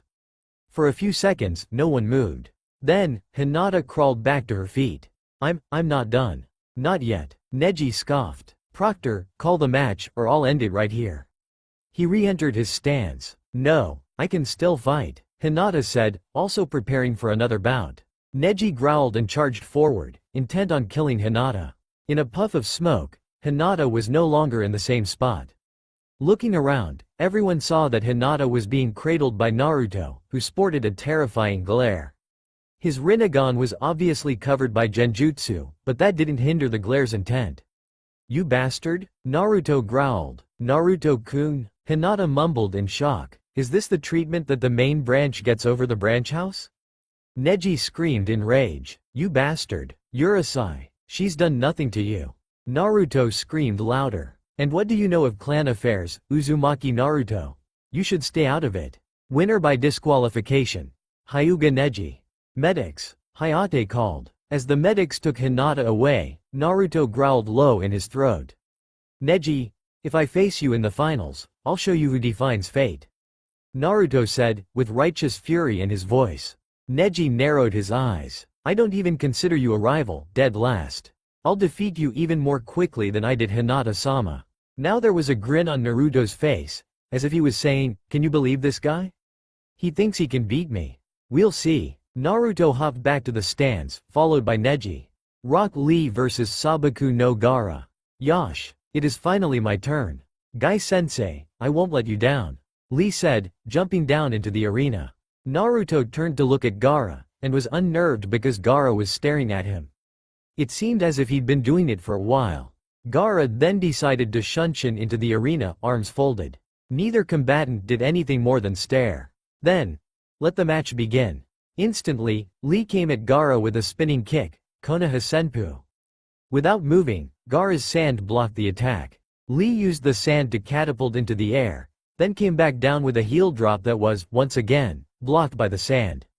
This pattern of Lee attacking and the sand blocking continued for an entertaining 3 minutes. Finally, Lee slid backwards, huffing, looking for an angle. "Lee, take them off," Guy called, confusing most everyone present. "Hi, Guy-sensei," Lee said, reaching into his socks and pulling out weights. "Now, what are a couple of pounds off going to?"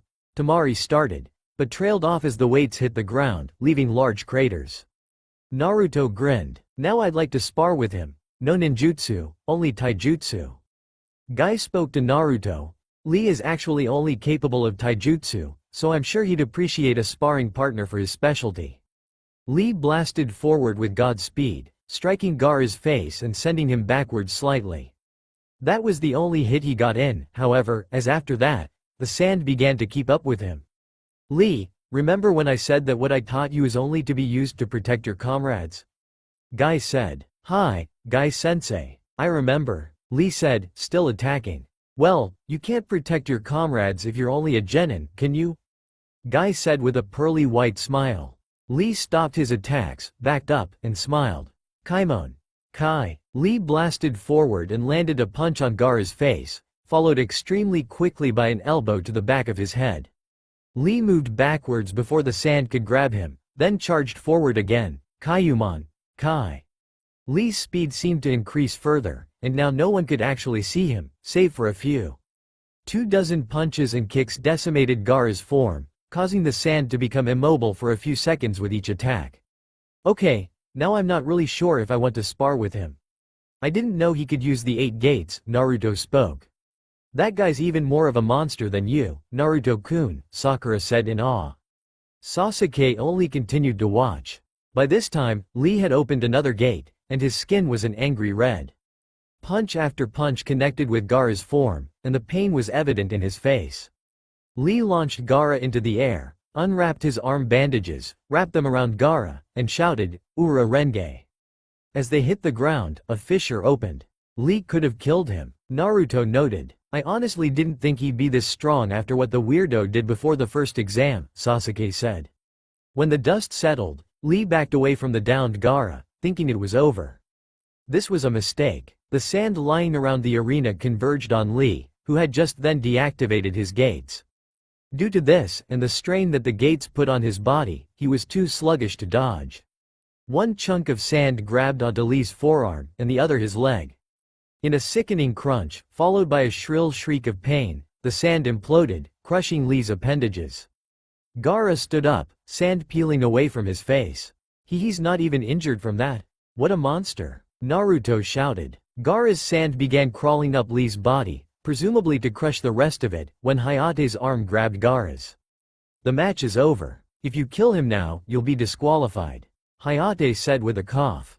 Gaara stared for a moment, then retracted his sand into his gourd. Winner by debilitation. Sabaku no Gaara. As the medics and guide took the crippled Lee away, Gaara stared at Naruto. "You're next, Uzumaki Naruto." Then he returned to the stands. "Naruto, what did you do to piss him off like that?"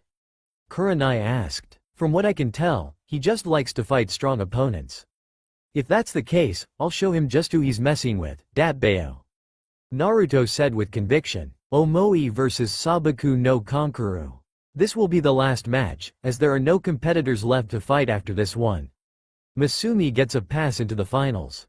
Hayate said. "Oh, man, what'll happen if I lose? Will I be kicked out of the Kumo ranks? Disgraced? Will I become a missing nin? Will Karui cut Omoi off by smacking his head?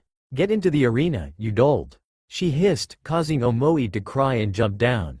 "Kankuro, you better not lose," Tamari said. Kankuro clicked his tongue and jumped into the arena. "Whatever, I got this," Hayate called the match. Omoi unsheathed his kodachi and charged it with lightning. "You know, I didn't think I'd get to fight you again." Kankuro smirked. "Hey, I'll show you what Sun is capable of this time. Come at me. Omoi charged. Ho! So those two teams crossed paths in the forest. Samui-chan didn't say anything. I wonder why?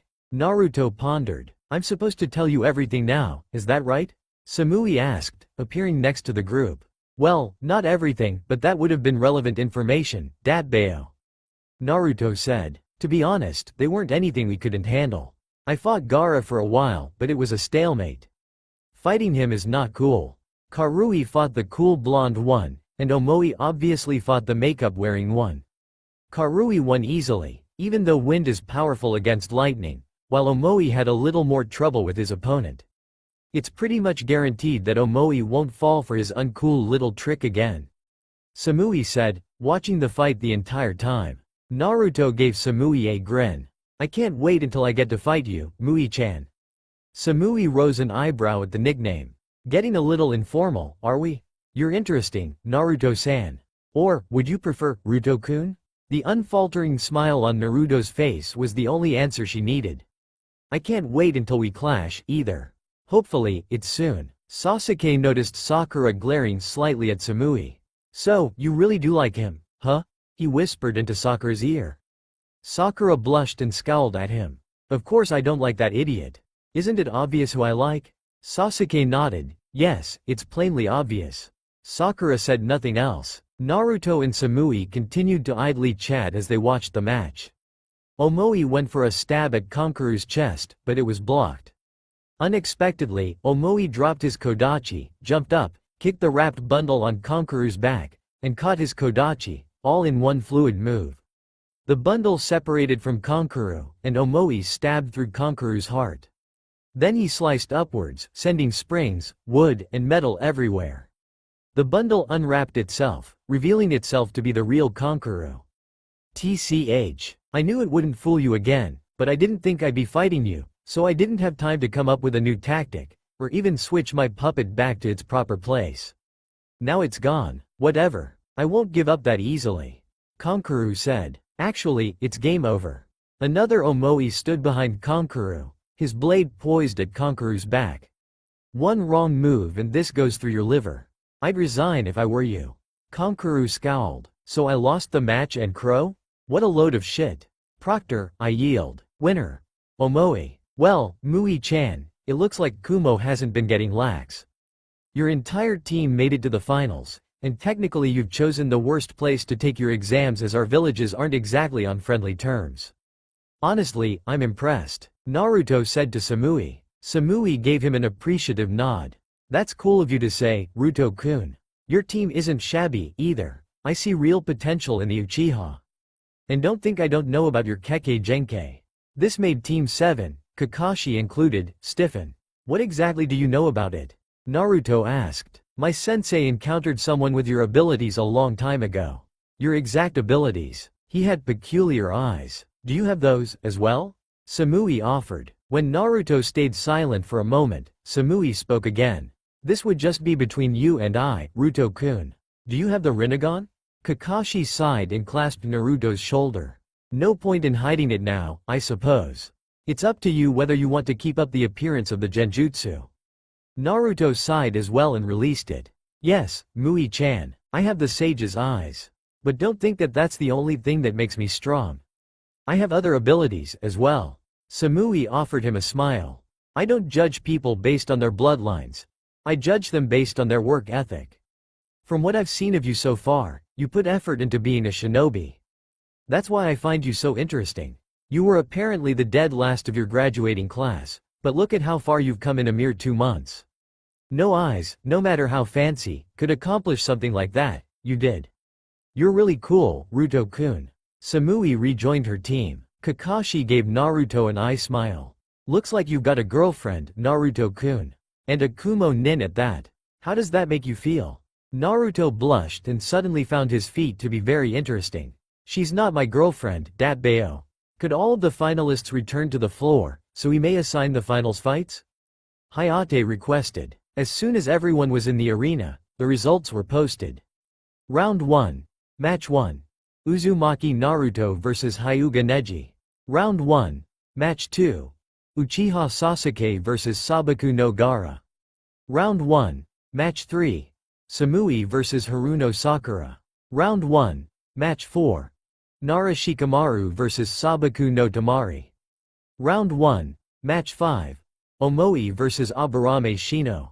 Round 1. Match 6. Karui vs Tsurugi Masumi. You have 1 month to prepare for these fights. Most of you have already analyzed your opponents.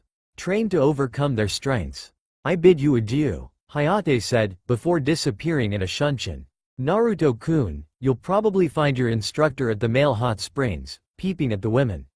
Try to have patience with him because he's one of the strongest in the village, and can offer you things. Kakashi said. Sasuke-kun, Sakura-chan, with me. Ya ne, Naruto. Bye, Naruto-kun. Later, loser. See ya, Kaka-sensei. Sakura-chan, bastard. Get stronger. I'll be defeating everyone in the finals. It didn't take long for Naruto to find his teacher. In fact, Naruto was so excited that he sought out his trainer immediately after leaving the tower. When Naruto saw a tall man peeping into the women's bathing area, he wasn't so sure that the man was anything special. Then he realized, tall, long, white hair, carries a scroll. Jiraiya of the Densetsu no Sannin. Oi, Jiraiya, Naruto called, walking over. Go away, kid, this is good stuff. Jiraiya shooed, causing Naruto to scowl. Banshu Tennen, Naruto called, launching a squealing Jiraiya back into the hot water. As Jiraiya gained his bearings, Naruto laughed. Yeah, you're a legendary ninja, alright? Kaka-sensei doesn't even fall for that anymore.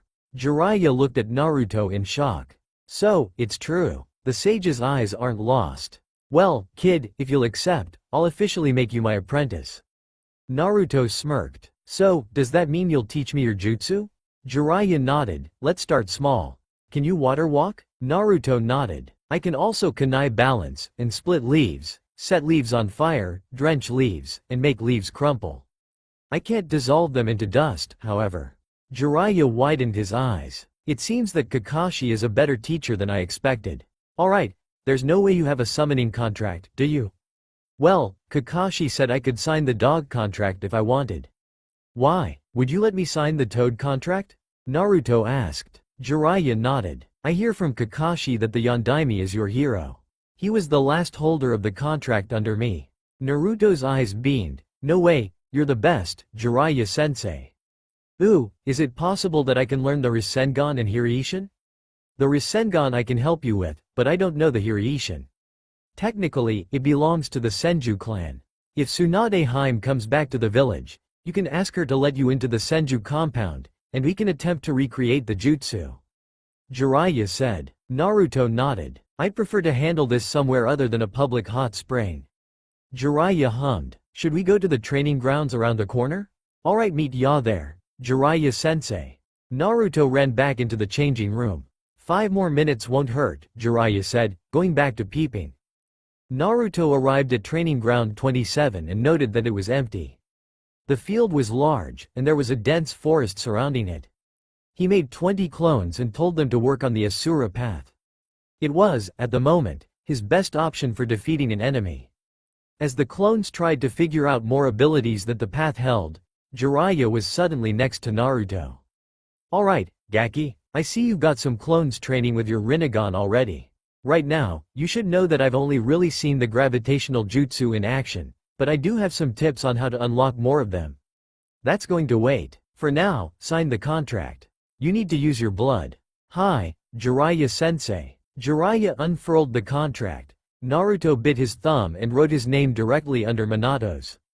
Yata. The bastard's 1 step behind, now. Okay, since I want you to be prepared for the finals, I'm teaching you the Rasengan immediately. You can work out an agreement with the toads in 2 weeks. For now, don't summon any of them. Jiraiya said, tossing Naruto a water balloon. What am I supposed to do with this? Naruto asked. Pop it using your chakra. If you need help, I'll be right. Jiraiya cut himself off as the balloon popped. Jiraiya blinked. What the hell? How'd you do that? Well, it was easy. The name of the technique is Rasengan, or spiraling sphere. So, I assumed I had to rotate my chakra. Lately, I've kinda been able to see chakra flow with my Rinnegan. Maybe it's evolving. Anyway, I noticed that when I only sent the flow of chakra in one direction, then it wouldn't pop. I work on chakra control almost every day, even on missions. So, it wasn't hard to increase the flow of chakra in all directions. Naruto spoke. Jiraiya was speechless. Form the chakra in your hand, without using a balloon. Naruto nodded, and instantly, a blue sphere of chakra formed in his hand. How has no one learned this already? It's easy, he said, slamming the ball into a nearby tree. Ooh, I wonder what would happen if I added futon chakra to this. Can I try it? Not yet. I've taken note of another Jinchuriki in the exams. Sabaku no Gara, container of the Ichibi. I'd like you to be able to use the Kyuubi's chakra. Do you think you could manage that before we move on to the Toad contract? Jiraiya said. Naruto nodded. I haven't used the Kyuubi's chakra since my encounter with Orochimaru in the Forest of Death. It burns. I'm not sure if I want to use it. Jiraiya put a hand on Naruto's shoulder. Naruto. There is a group of S-ranked missing nin after the Biju. They'll probably unseal the Kyuubi from inside of you if they capture you. Do you know what happens to Jinchuriki when they lose their Biju? Naruto said, I've got some notion. They die, don't they? Jiraiya nodded with a grim look. If they're targeting you for something you can't control, then you might as well use their target against them. How do I gain access to the Kyuubi's chakra? Jiraiya smiled. Luckily, I trained the Jinchuriki before you. And no, I can't tell you who she was. Not until you make Chunin, at least, so don't fail. Meditate, and you'll come to a mindscape of sorts. The Kyuubi will be there. Convince the Kyuubi to share its chakra with you. I'm sure if it's willing, it'll work better. Naruto nodded. He got into a meditation position and waited. Why the hell's my mind a sewer, dat bayo? Naruto grumbled, walking along the path. There was no way he was stepping in that water if the smell was any indication of what it held. And why the hell is there shit in the pipes? What possessed my mind to be this elaborate on such a disgusting topic? You can't really complain, Ninjin, came a bored but powerful voice. After all, I've been in this forsaken place for 13 years. Let me see your eyes, child, your real eyes. Naruto came up to a cage, where he could see a pair of menacing red eyes. Naruto didn't really need to activate his Rinnegan. He just allowed the Genjutsu to drop. He wouldn't release the Genjutsu in public unless Samui went against her word, and the secret got out. So you really have the sage's eyes. I haven't been able to trust you Ninjin for years. But, I've been watching you, Uzumaki Naruto. I don't need to hear your pleas for my help. You'll receive it, but not now. You aren't ready for the kind of power I can bestow. Rest assured, however, that if you're in a bind, you can call out pieces of my chakra at will. If you truly want my full power, then you'll have to defeat me in order to gain it. But as you currently are? That won't happen. Naruto stared the Kyuubi down. So, what kind of name is Kyuubi? Who the hell named you that? The Kyuubi growled, that is obviously not my name. I will not tell you my name until you defeat me in combat or earn my absolute respect, whichever comes first. You may leave now. I have nothing more to say to you. Naruto nodded. I'll see you later, then. As Naruto was about to leave, the Kyuubi said, wait, Ninjin. Naruto turned back his tenant. What do you need? Do you not hate me for destroying your village, for killing your parents, for making everyone hate you? There is no way a young ninjin like yourself could not hold a grudge over things lesser than the gravity of what I've done to you. So why do you not glare at me? Naruto scowled at him, and what the hell will that solve, dat bayo? Will hating you bring everyone their loved ones back, or make everyone stop hating me? I'm an adult now. My childhood is over. There's no turning back the clock.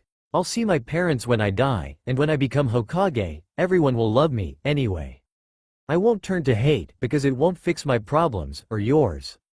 It won't fix anyone's. All we can do is move forward, and fix our own problems. Naruto disappeared. The Kyuubi closed his eyes. You're a better jailer than any Uzumaki before you, Naruto. His slumber resumed. Naruto opened his eyes to find Jiraiya writing. Oi, Jiraiya-sensei. I can use the Kyuubi's chakra whenever I want. But he said I must defeat him to use his strongest form. Is that good enough for now? Jiraiya put his writing away. That's fine, Gaki. Your clones have some weird stuff going on over there. Dispel them. Naruto nodded and dispelled his clones two at a time. He smirked. Asura Path. Rasengan. Naruto's hand turned mechanical, and in the center was a purple Rasengan. Nice. I can make extra appendages now, too. Should we do anything else today, sensei? Naruto dismissed his jutsu. We could get something to eat. Honestly, I thought it would take more than a day to cover all of this. What kind of monster will you be in the future? Jiraiya said, walking to a restaurant he liked. Naruto followed. The good kind, I hope. Sasuke held the new Chikuto he'd ordered before the exams began. He was getting taller, and would probably need new clothes soon. He watched Sakura and Kakashi engage in a spar. Never thought that she'd make it to this point. I'm definitely excited to see her fight this Samui girl. Sasuke had just signed the dog contract a few hours ago. He'd thought of looking through his family archives for any summoning contracts, but in the end just went with something he knew he could manage.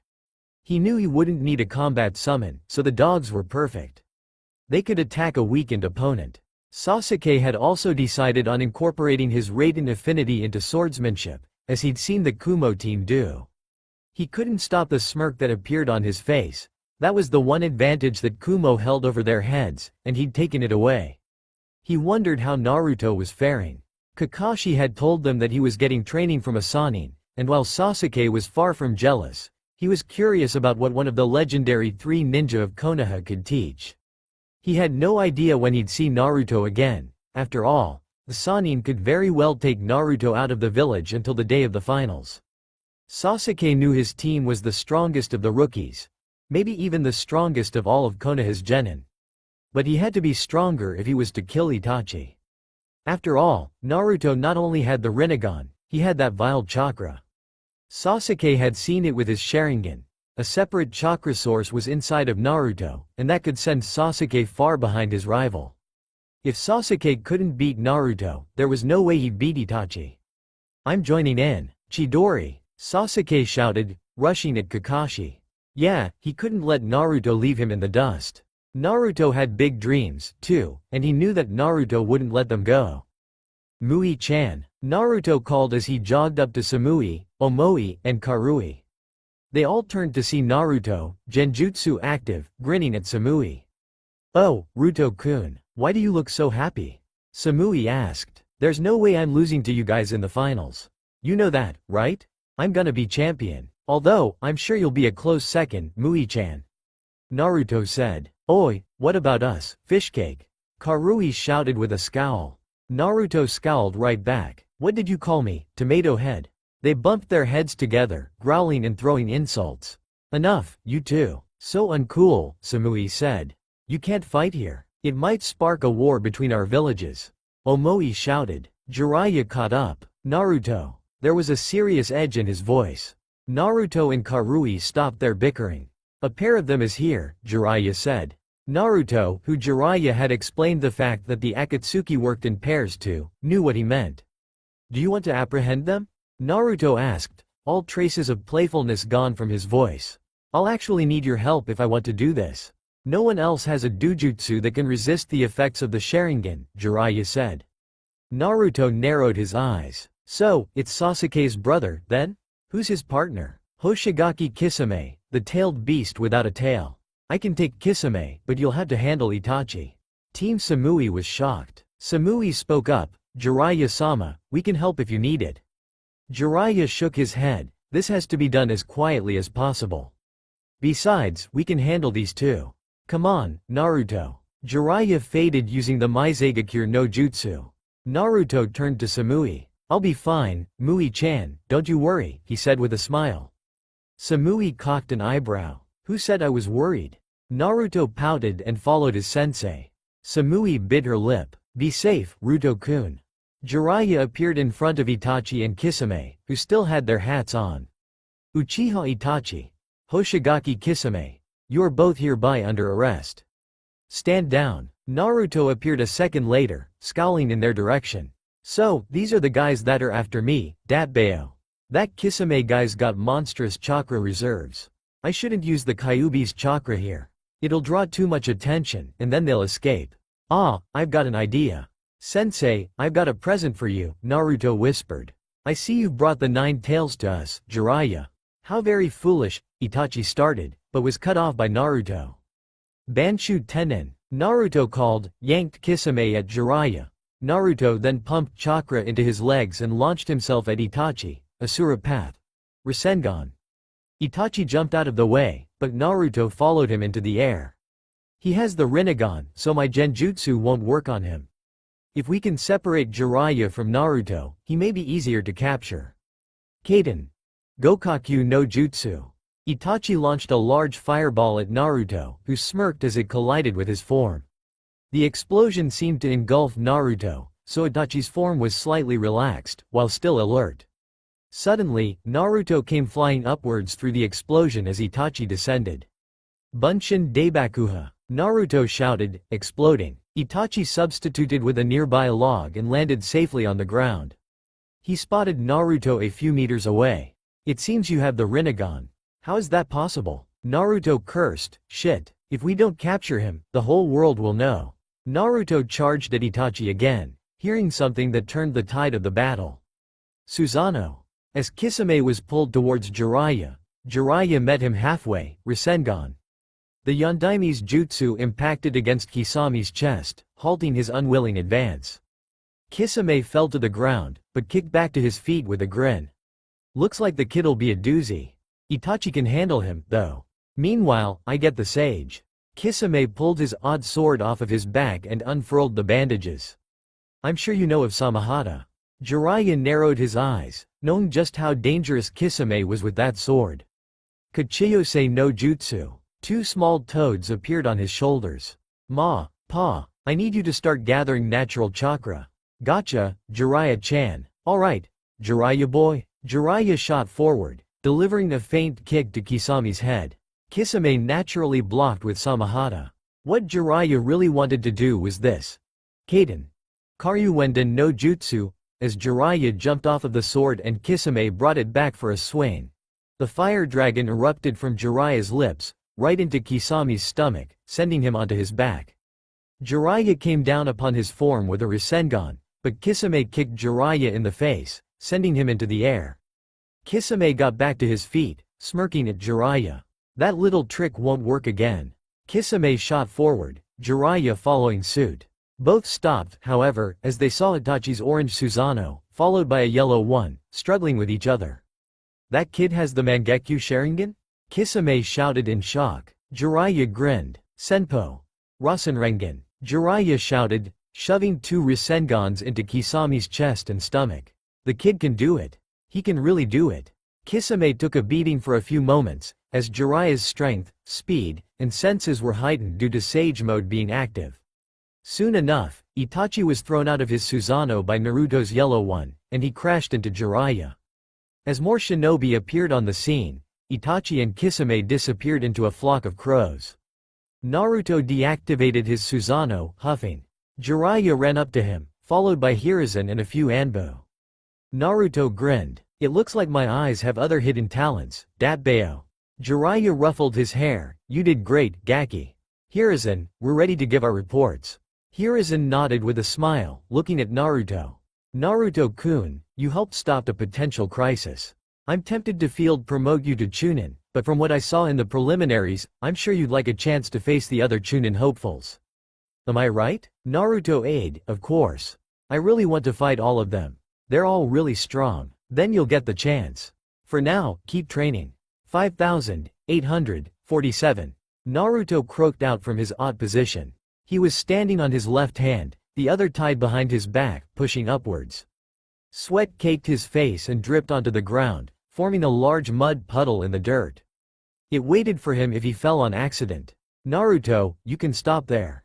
It's time you got the toad thing out of the way, Jiraiya said. It had been 2 weeks since the fight with Itachi and Kisame. Jiraiya took Naruto out of the village immediately to do some hardcore training, mainly with Naruto's Susanoo. Naruto's Susanoo took on the form of a yellow samurai with a long udachi in his right hand and a shield in his left. He had 2 other sets of arms, but he had yet to assign anything to them. Naruto had also learned what the odd chakra rods he could create were. Manifestations that were only usable by someone who possessed the Rinnegan. He had yet to delve into the applications of this technique, because the Kyuubi told him that he wouldn't need it anytime soon, and that the paths were something he should concern himself with instead. Naruto flipped back onto his feet and applied chakra to his bound arm, gaining the strength to release himself from the restraints. His outfit had changed slightly. He now wore a mesh t-shirt under an orange tracksuit with black stripes. His Zori were also black now, as was his Hite-8 cloth. Does that mean I get to learn Senjutsu? Naruto asked excitedly. Not yet. After you become Chunin, and you learn a few more secrets that we must tell you, I'm taking you away from Konoha for 3 years to train. I'm certain you'll come back an S-rank threat. Jiraiya said, making Naruto pout. Oh, sensei, my eyes have been hurting. I'm not sure if the Susanoo is the cause or not, but this hasn't happened before. Naruto said. Jiraiya hummed. Deactivate the genjutsu around your eyes, and activate your Susanoo. Naruto did so. Jiraiya looked at Naruto's eyes, noticing that the rings had dilated towards the non-existent pupil, and they were a darker shade of purple. Almost maroon. Naruto, your eyes are evolving. I'm not sure what the changes will mean, but the color is starting to match the Sharingan slightly. Also, both you and Itachi had the same jutsu, it just looked different. I think that they're related dojutsu. Naruto's eyes widened, so, that means that I may be related to Sasuke? Jiraiya nodded, although he already knew that the Uzumaki and Uchiha were very distantly related. After the exams, we'll see if we can unlock any more paths. Maybe if you unlock all of them, your eyes will evolve fully. How many do you have, again? Diva path, Asura path, and one technique for the outer path, Naruto said. Well, from what we know of the sage's title, there are 6 paths, right? You're halfway there, Jiraiya encouraged. Now, I'd like to get this out of the way. You may be wondering why I have all of this food here. You'll figure it out soon enough. Kachiyose no Jutsu. In an abundant puff of smoke, a very large toad appeared under their feet. Sugoi tilde, I can summon toads like this? Naruto shouted. Huh? Jiraiya, who's the Gaki? The toad asked. Gamabunta, this is your newest summoner, Uzumaki Naruto. Jiraiya said. Gamabunta's eyes widened. So, he's Minato's brat. Well, how am I supposed to know that you're good enough to be my summoner, huh? Can you even stay on my head during a battle? Naruto snorted. What kind of idiot do you take me for? Of course I can stand on your head. Then prove it. Stay on my head until the sun sets, and I'll accept you as my summoner. Bring it on. Bunta started jumping high, while Naruto stood stock still, eyes shining with resolve, arms folded across his chest. The hours crawled by, with Bunta jumping and jumping. By this point, Naruto and Jiraiya were sitting down, enjoying sandwiches. Gamabunta, are you hungry? Naruto asked. Gamabunta stopped jumping for a moment. Yeah, Naruto tossed a few sandwiches into the air. Here ya go. Gamabunta jumped and caught them with his tongue. You ain't half bad, kid. He resumed his jumping. Naruto grinned. Thanks. Soon, the sun climbed down from the sky, and Gamabunta stopped hopping. Well, kid, I'm impressed. You used chakra to stick to my head for an entire 6 hours. What are you, a Chunin? Chunin hopeful, Naruto grinned. Well, I'm sure you'll make Chunin whenever the exams are. You passed my test, and you thought about me while I was giving it to you, so you doubly pass. You're our newest summoner. Congrats. Want a drink to it? Gamabunta asked. I'm fine, thank you. Naruto and Jiraiya hopped off of Bunta's head. Well, Bunta, I've gotta get Naruto back to Konoha. We'll catch up soon, I promise. Jiraiya said with a smile. Bunta waved him off. Yeah, well, I've got business to take care of, as well, so you two have fun. Ta-ta now. Bunta disappeared back to his summon realm. Woo, I'm beat. Let's head back now, Naruto said, walking off. Jiraiya looked up at the sky. Minato, look at where he is now. Though, you're probably surprised at the differences in your eyes. Jiraiya thought, before turning and catching up to Naruto. The day of the finals was here. Naruto had spent the morning meditating about some new information he had heard. Jiraiya had told him that the Sand and Sound villages had prepared to invade Konoha during the exams. Naturally, Kakashi, Sasuke, and Sakura knew this as well. So, they had to hold back to stay fresh for the real fight, but still do good enough to pass. Sasuke hadn't been told that Itachi came back to the village. It might have caused him to act unprofessionally, or distract him when the time comes to protect the village. His reason for returning was a need-to-know basis anyway, so this wasn't much of a problem. Naruto had only seen Sasuke one time since coming back to the village, and the only thing Sasuke said to him was this. "You aren't leaving me behind, Dobi." Naruto wasn't sure, but he felt as if that sword that Sasuke was carrying was a real threat. If he was anything like Samui, Karui, and Omoi, then Naruto'd have a problem on his hands. Naruto wondered how Sakura would fare against Samui. From what he'd seen, Samui was just as analytical as Sakura, only more powerful. He didn't know if Samui did any training in the 1-month period, but Sakura definitely had. He wanted to see it in action. Naruto stood up. Regardless of how the actual exams played out, Naruto had been assigned a mission: detain the Ichibi. He would not falter in the face of the weakest of the Biju when he held the strongest. But Naruto couldn't just let a fellow Jinchuriki suffer. There was a reason Gaara acted the way he did, and Naruto would make sure he did all he could to help Gaara. But if that failed, Gaara would die today. Jiraiya had been tasked with protecting Hiruzen, so nothing could go wrong there. Still, Naruto had requested that he be able to leave a clone by the Hokage's side in the event that his help was necessary. Jiraiya should have been able to handle Orochimaru by himself, however. Naruto walked out of his apartment and hit the rooftops. He arrived in the middle of the large arena to see that besides Sasuke, everyone was there. "Naruto-kun," Sakura squealed, rushing him with a hug. Hey, Sakura-chan. It's been too long. How've ya been?" Naruto said, returning the hug. Sakura pulled away. She wore pink shorts and a red t-shirt now. "I think I have a pretty good chance of beating Samui. There's no way we aren't making Chunin. You know that, right?"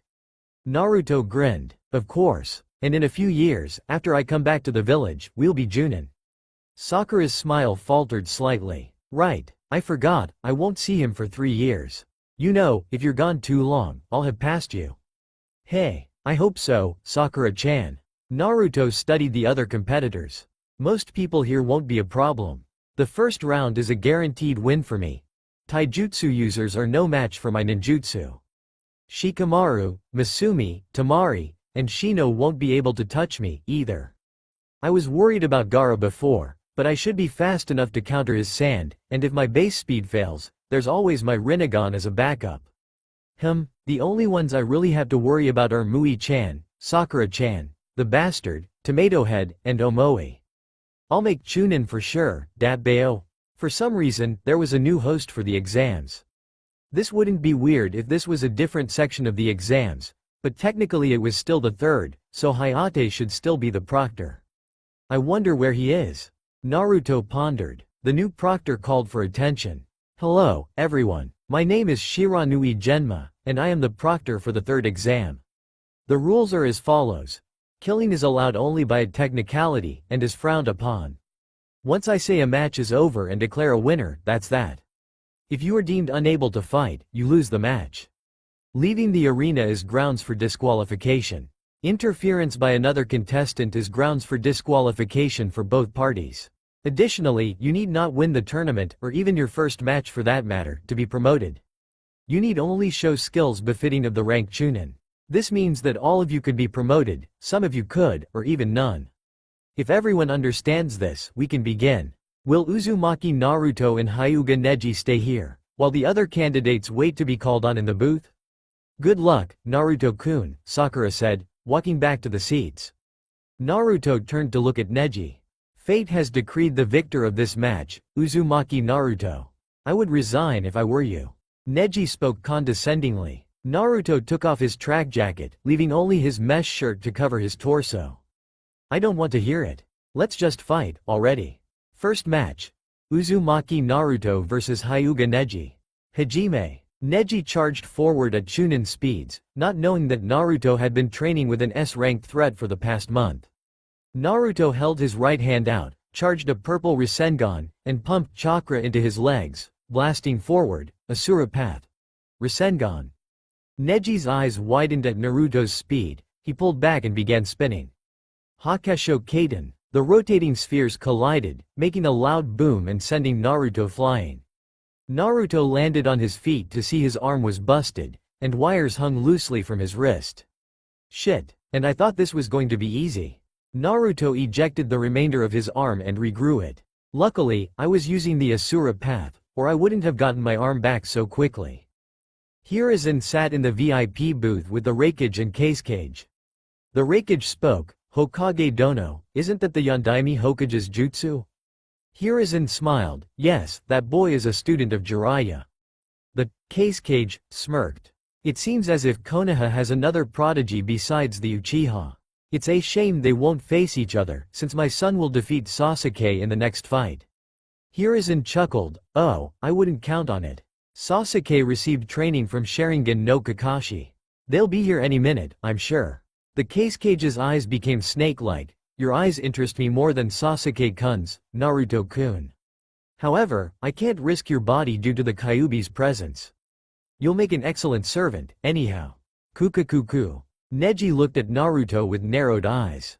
That jutsu was an offensive version of the Kaden. Also, he regenerated his arm. What was with the mechanical parts? Is he not entirely human?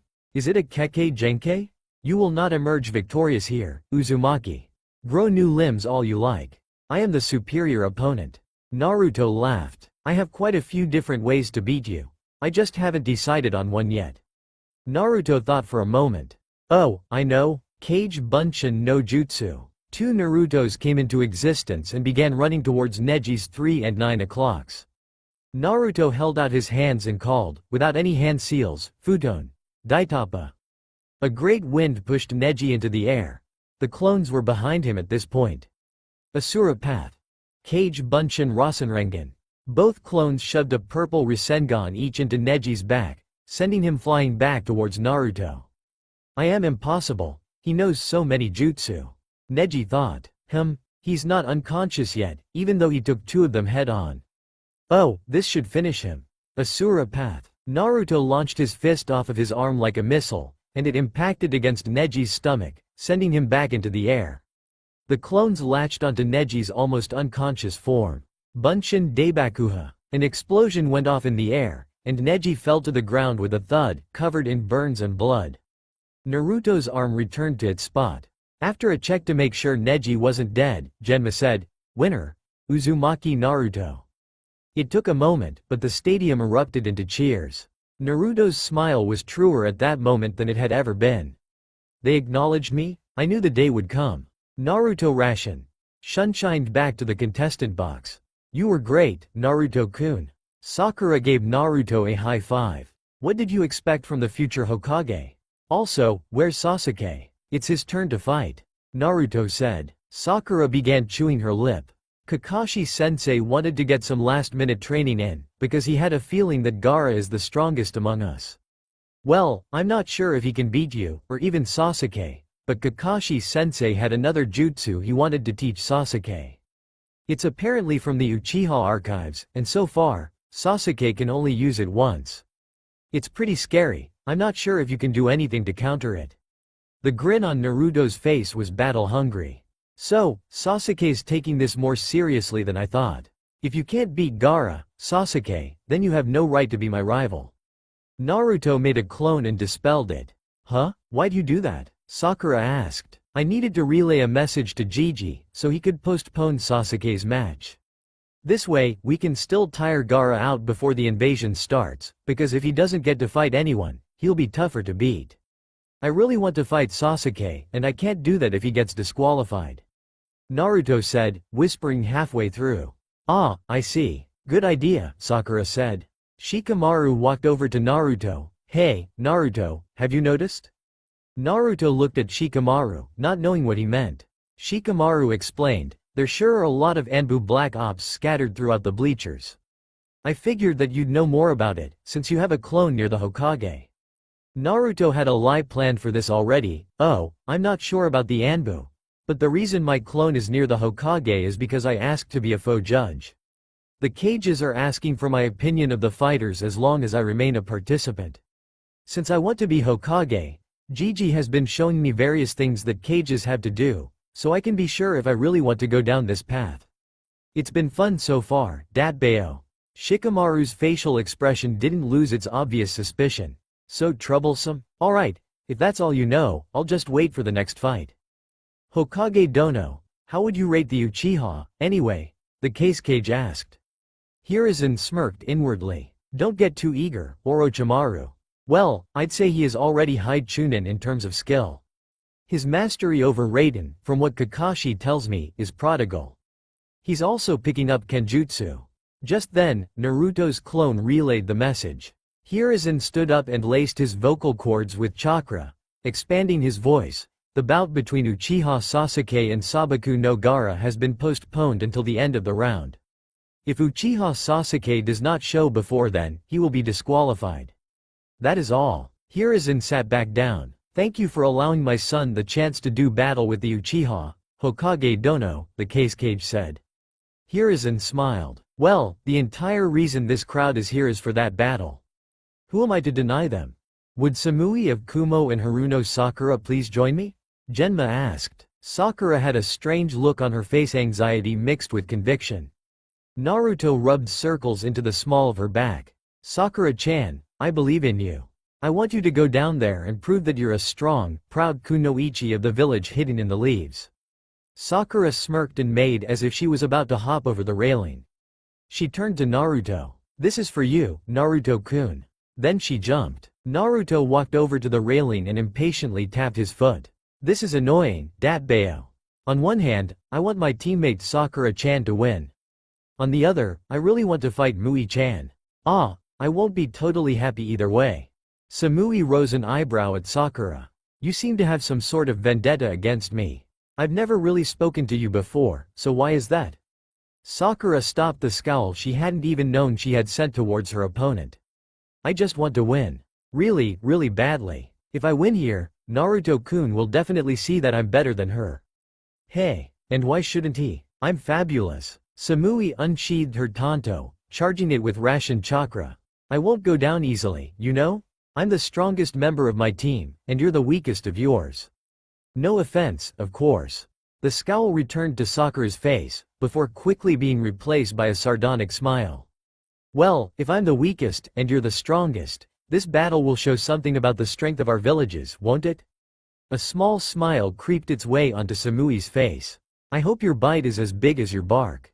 Haruno Sakura versus Samui of Kumo, Hajime. Samui charged at Sakura at a breakneck pace, swinging her sword with her right hand in vertical arc. But it was blocked. Sakura held a kunai in her palm, and it was laced with Kaden chakra. Samui was surprised enough that Sakura could force her back. Sakura then lengthened the blade and engaged Samui in a frantic dance of death. Sparks of red and blue flew everywhere, and both women were sweating profusely. There was no room for error on either party's front, as any small slip-up could end the match and even their lives. Naruto, what's happening? How can Sakura keep up with her? Ino asked in jealous shock. Naruto glanced at her, then back at the match. She trained hard. Anyone can do it if they really want to. If you can't match them, I guess you don't really want to be a kunoichi, then. Ino growled, but looked away. He's right. At this rate, Sakura will get Sasuke-kun before me. Naruto turned his attention away from the match for a moment, taking note of a multitude of Suna and Auto shinobi in the crowd. He made another cage bunshin and dispelled it, so the placement could be noted by Hiruzen. Sakura had managed to press Samui into defensive maneuvers, where there was no room to breathe. So uncool. Guess I'll have to start using some mid-range ninjutsu. Raiden. Jabashi. Sakura rolled out of the way of the lightning bolt, but the jutsu had fulfilled its purpose. To get Samui some much-needed space. Samui went in for the kill, but suddenly, an elbow caught her in the back of her head. Sakura shimmered out of existence. As Samui gained her bearings, she cursed. Genjutsu? Sakura smirked. Megan. Kokoni Arizu no Jutsu. I've got plenty more where that came from. Samui gave a cheap grin. Alright, I see you as a dangerous opponent. So I hope you don't mind me going all out. Ranton. Reiza Sakasu. A beam-like wave of lightning flashed towards Sakura, who narrowly dodged. Then, Samui started firing smaller, more compressed beams at her opponent, who could only just barely keep up.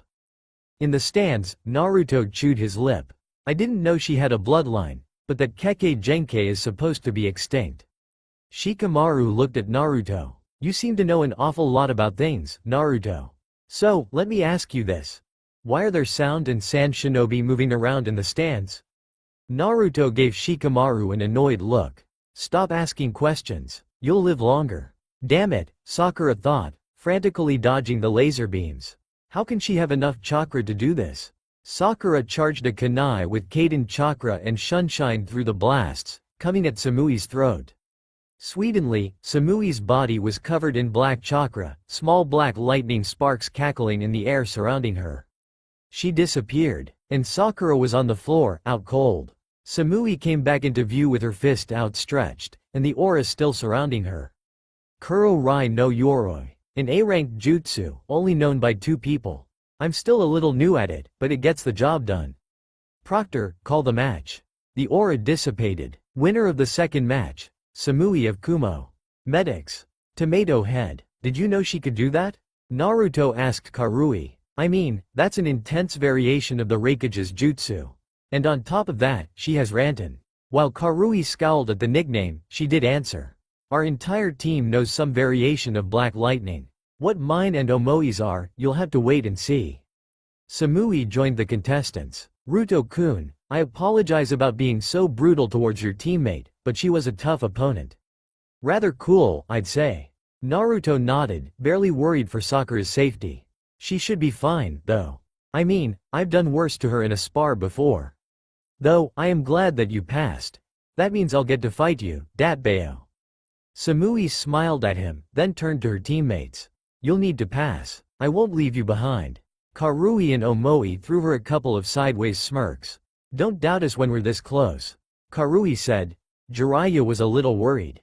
No, scratch that. He was intensely worried. They had taken every precaution against Orochimaru. Jiraiya was right there in the cage box with Hiruzen. Kakashi was aware of the issue. Naruto had his mission with Gaara, which should be simple. Orochimaru should have held no leverage in theory. But that was the issue in its entirety. Orochimaru, being the personification of a snake, should have pulled out of this farce long ago. But he was still here. As long as that was the case, there was no way that Jiraiya could stop being on edge. Orochimaru was also the strongest Sannin and may have even been stronger than Hiruzen at this point. No, there was no doubt about that fact. Orochimaru was the strongest. Even so, what could be done? Naruto bit his nail lightly. So Shino was stronger than he expected. It seemed as if there were more than a few unexpected surprises within the Kumo group. Omoi re-entered the stands and high-fived Karui. Samui smiled lightly. You did great, Omoi. That was really cool. Omoi eyed Naruto warily. Yo, you aren't going to get angry with me for defeating your friend and try to fight me, are you?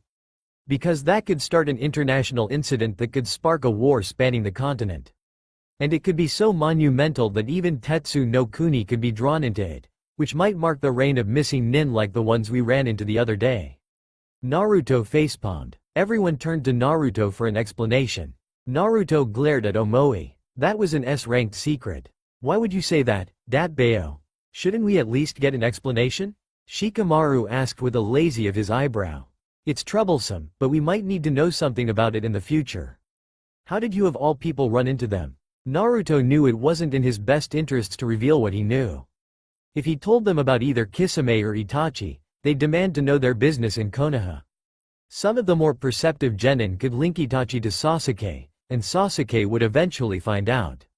Beyond that, he couldn't actually reveal any details about the Akatsuki, due to how rumors spread. There may even be spies among the group. He'll leave it at this, S-ranked. Secret. Don't bother pegging the Kumo genin for answers, either. It'd look bad on their cage, wouldn't it? Naruto gave a pointed glare to Omoi, who rubbed the back of his head sheepishly. Anyway, Tomato Head, isn't it time for your match? I'd watch it if I were you, Fishcake-chan, Karui growled.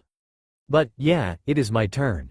Will Karui of Kumo and Tsurugi Misumi please enter the stage? Came Genma's voice.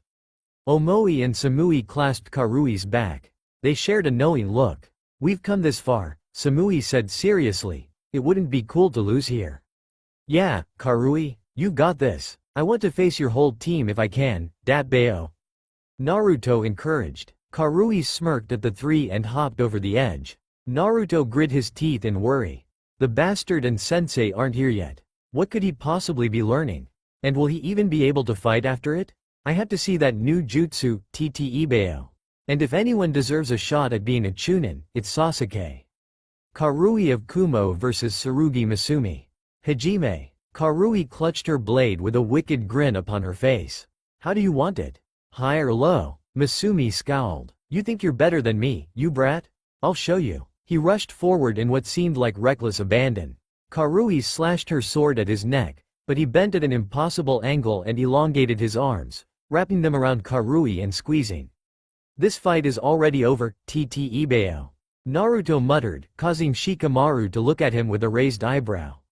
What happened to the dead last we've seen before? Troublesome? Shikamaru looked over at Samui and Omoi. Your opinions? You're not really supposed to touch Karui with any bare part of your body in a fight. Omoi muttered. You'll see. Karui's body lit up with black sparks. Misumi was blasted forward with a cry of pain. Looking at Karui, you could see that her eyes were completely black, and she was covered in black sparks. It didn't look like much of a change, but when Misumi staggered to his feet, Karui disappeared. Winner of the fourth match, Karui of Kumo. Naruto's eyes narrowed. He ignored the sharp pulse of pain in his temples and focused on Karui. That move, it was like a shunshin? But faster, TT Ibeo. And also kind of like what happens when a Raiden Cage Bunshin explodes. Just constant. Sugoi, you guys are really strong, Mui-chan. Samui turned to Naruto. You deduced that just from watching her activate her main chakra Mudu? How? Dark light chakra mode, huh? Raiden techniques are sounding better and better lately. Naruto thought to himself. Then he answered Samui's question. I could literally tell just by looking at her activate her jutsu. It isn't that difficult if you know what to look for, Datbeo.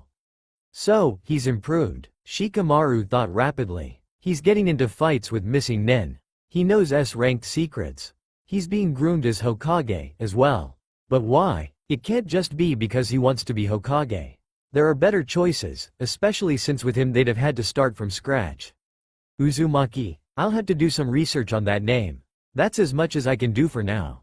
Troublesome? Uchiha Sasuke and Sabaku no Gaara. Please enter the arena, Genma said lazily. Gaara appeared quickly. Genma waited 5 seconds. If Uchiha Sasuke doesn't appear within 5 minutes, he is automatically disqualified without appeal. This of course led to boos and jeers from the crowd. Dumb civilians. From what I can tell, that Uzumaki brat should be stronger than the Uchiha. Genma looked at Hiruzen. Your call, Hokage-sama. Hokage Dono. Maybe we should wait a while yet for the Uchiha to arrive? Orochimaru prodded. I'd surely like to see my son against the so-called strongest rookie genin of Konoha. Hiruzen blew smoke out of his pipe. The Uchiha may be a member of a founding clan, but if he's picked up his sensei's habits, then I can't say I'd want him as a chunin under my command. Not yet, at least. Not until he's had more training. That being said, Hiruzen stood to call the match off. As soon as he did, Kakashi and Sasuke appeared in the arena. I guess you'll get your wish, Cage Dono. Kakashi patted Sasuke's shoulder. Show them what I've taught you, Sasuke. I've got to catch up with Naruto. Sasuke gave his sensei a curt nod, focusing his attention on Gaara as the scarecrow reminiscent man left the arena in a shunshin. Gaara, you're the one I want to fight right before Naruto. So let's not waste any time here, got it? Gaara grinned eerily, his sand leaking out. I'm sure you'll feel differently once my sand uses you to prove my existence. Final match of the first round, Hajime. Gaara's sand shot forward towards Sasuke, who didn't bother to unsheath his blade just yet. Instead, he dashed to the side, completely avoiding the first strike, and sped forward towards Gaara's 3 o'clock. The Chunin hopeful brandished a kunai as he approached. Ohayu, Kaka-sensei. Naruto greeted as Kakashi stood in front of him, of course reading his porn. What can you tell me about the training you and Sasuke've been doing? Huh? What's this about a jutsu he learned, TT Ibeo? Kakashi flipped a page. Naruto. He's saving it for you. I personally recommend you not tread lightly when dealing with him, though.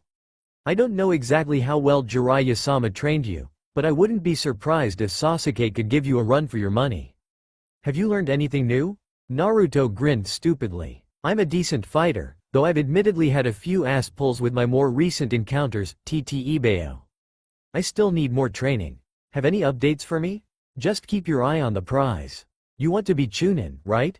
Today's your chance. Sasuke came at Gaara's 3 o'clock with his kunai poised, but the sand stopped him cold. Sasuke backpedaled as a precaution against Gaara's certain kill kunai sand waterfall coffin.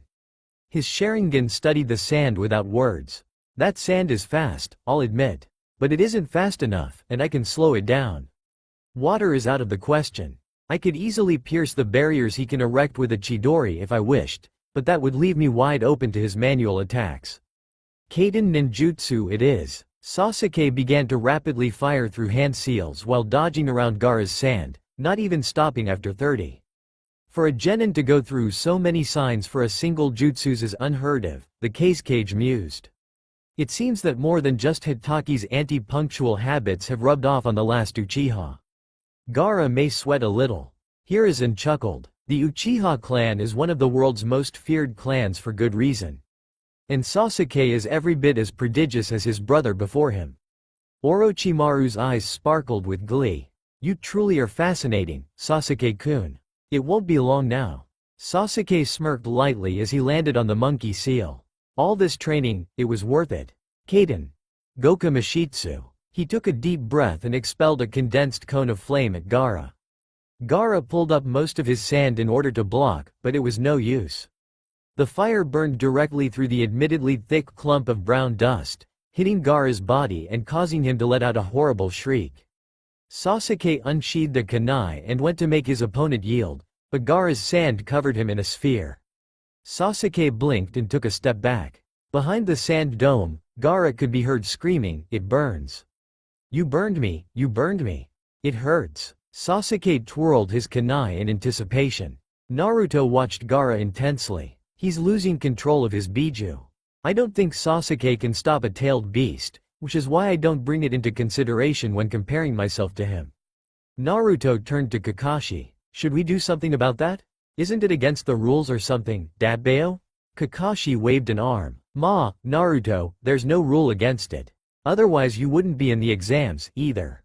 I think Sasuke can handle it for the most part, either way. The Kumo team looked at them, then at Gaara. So you have a burden like that, Ruto-kun? I don't have a problem with it, I'm just curious, Samui said. Naruto nodded with a grimace. No one's supposed to know, but I guess the cat's out of the bag for a reason anyways. Let's see how this fight plays out. Feathers began falling from the sky. That's all for now. If you enjoy this video, then please like, share and do comments.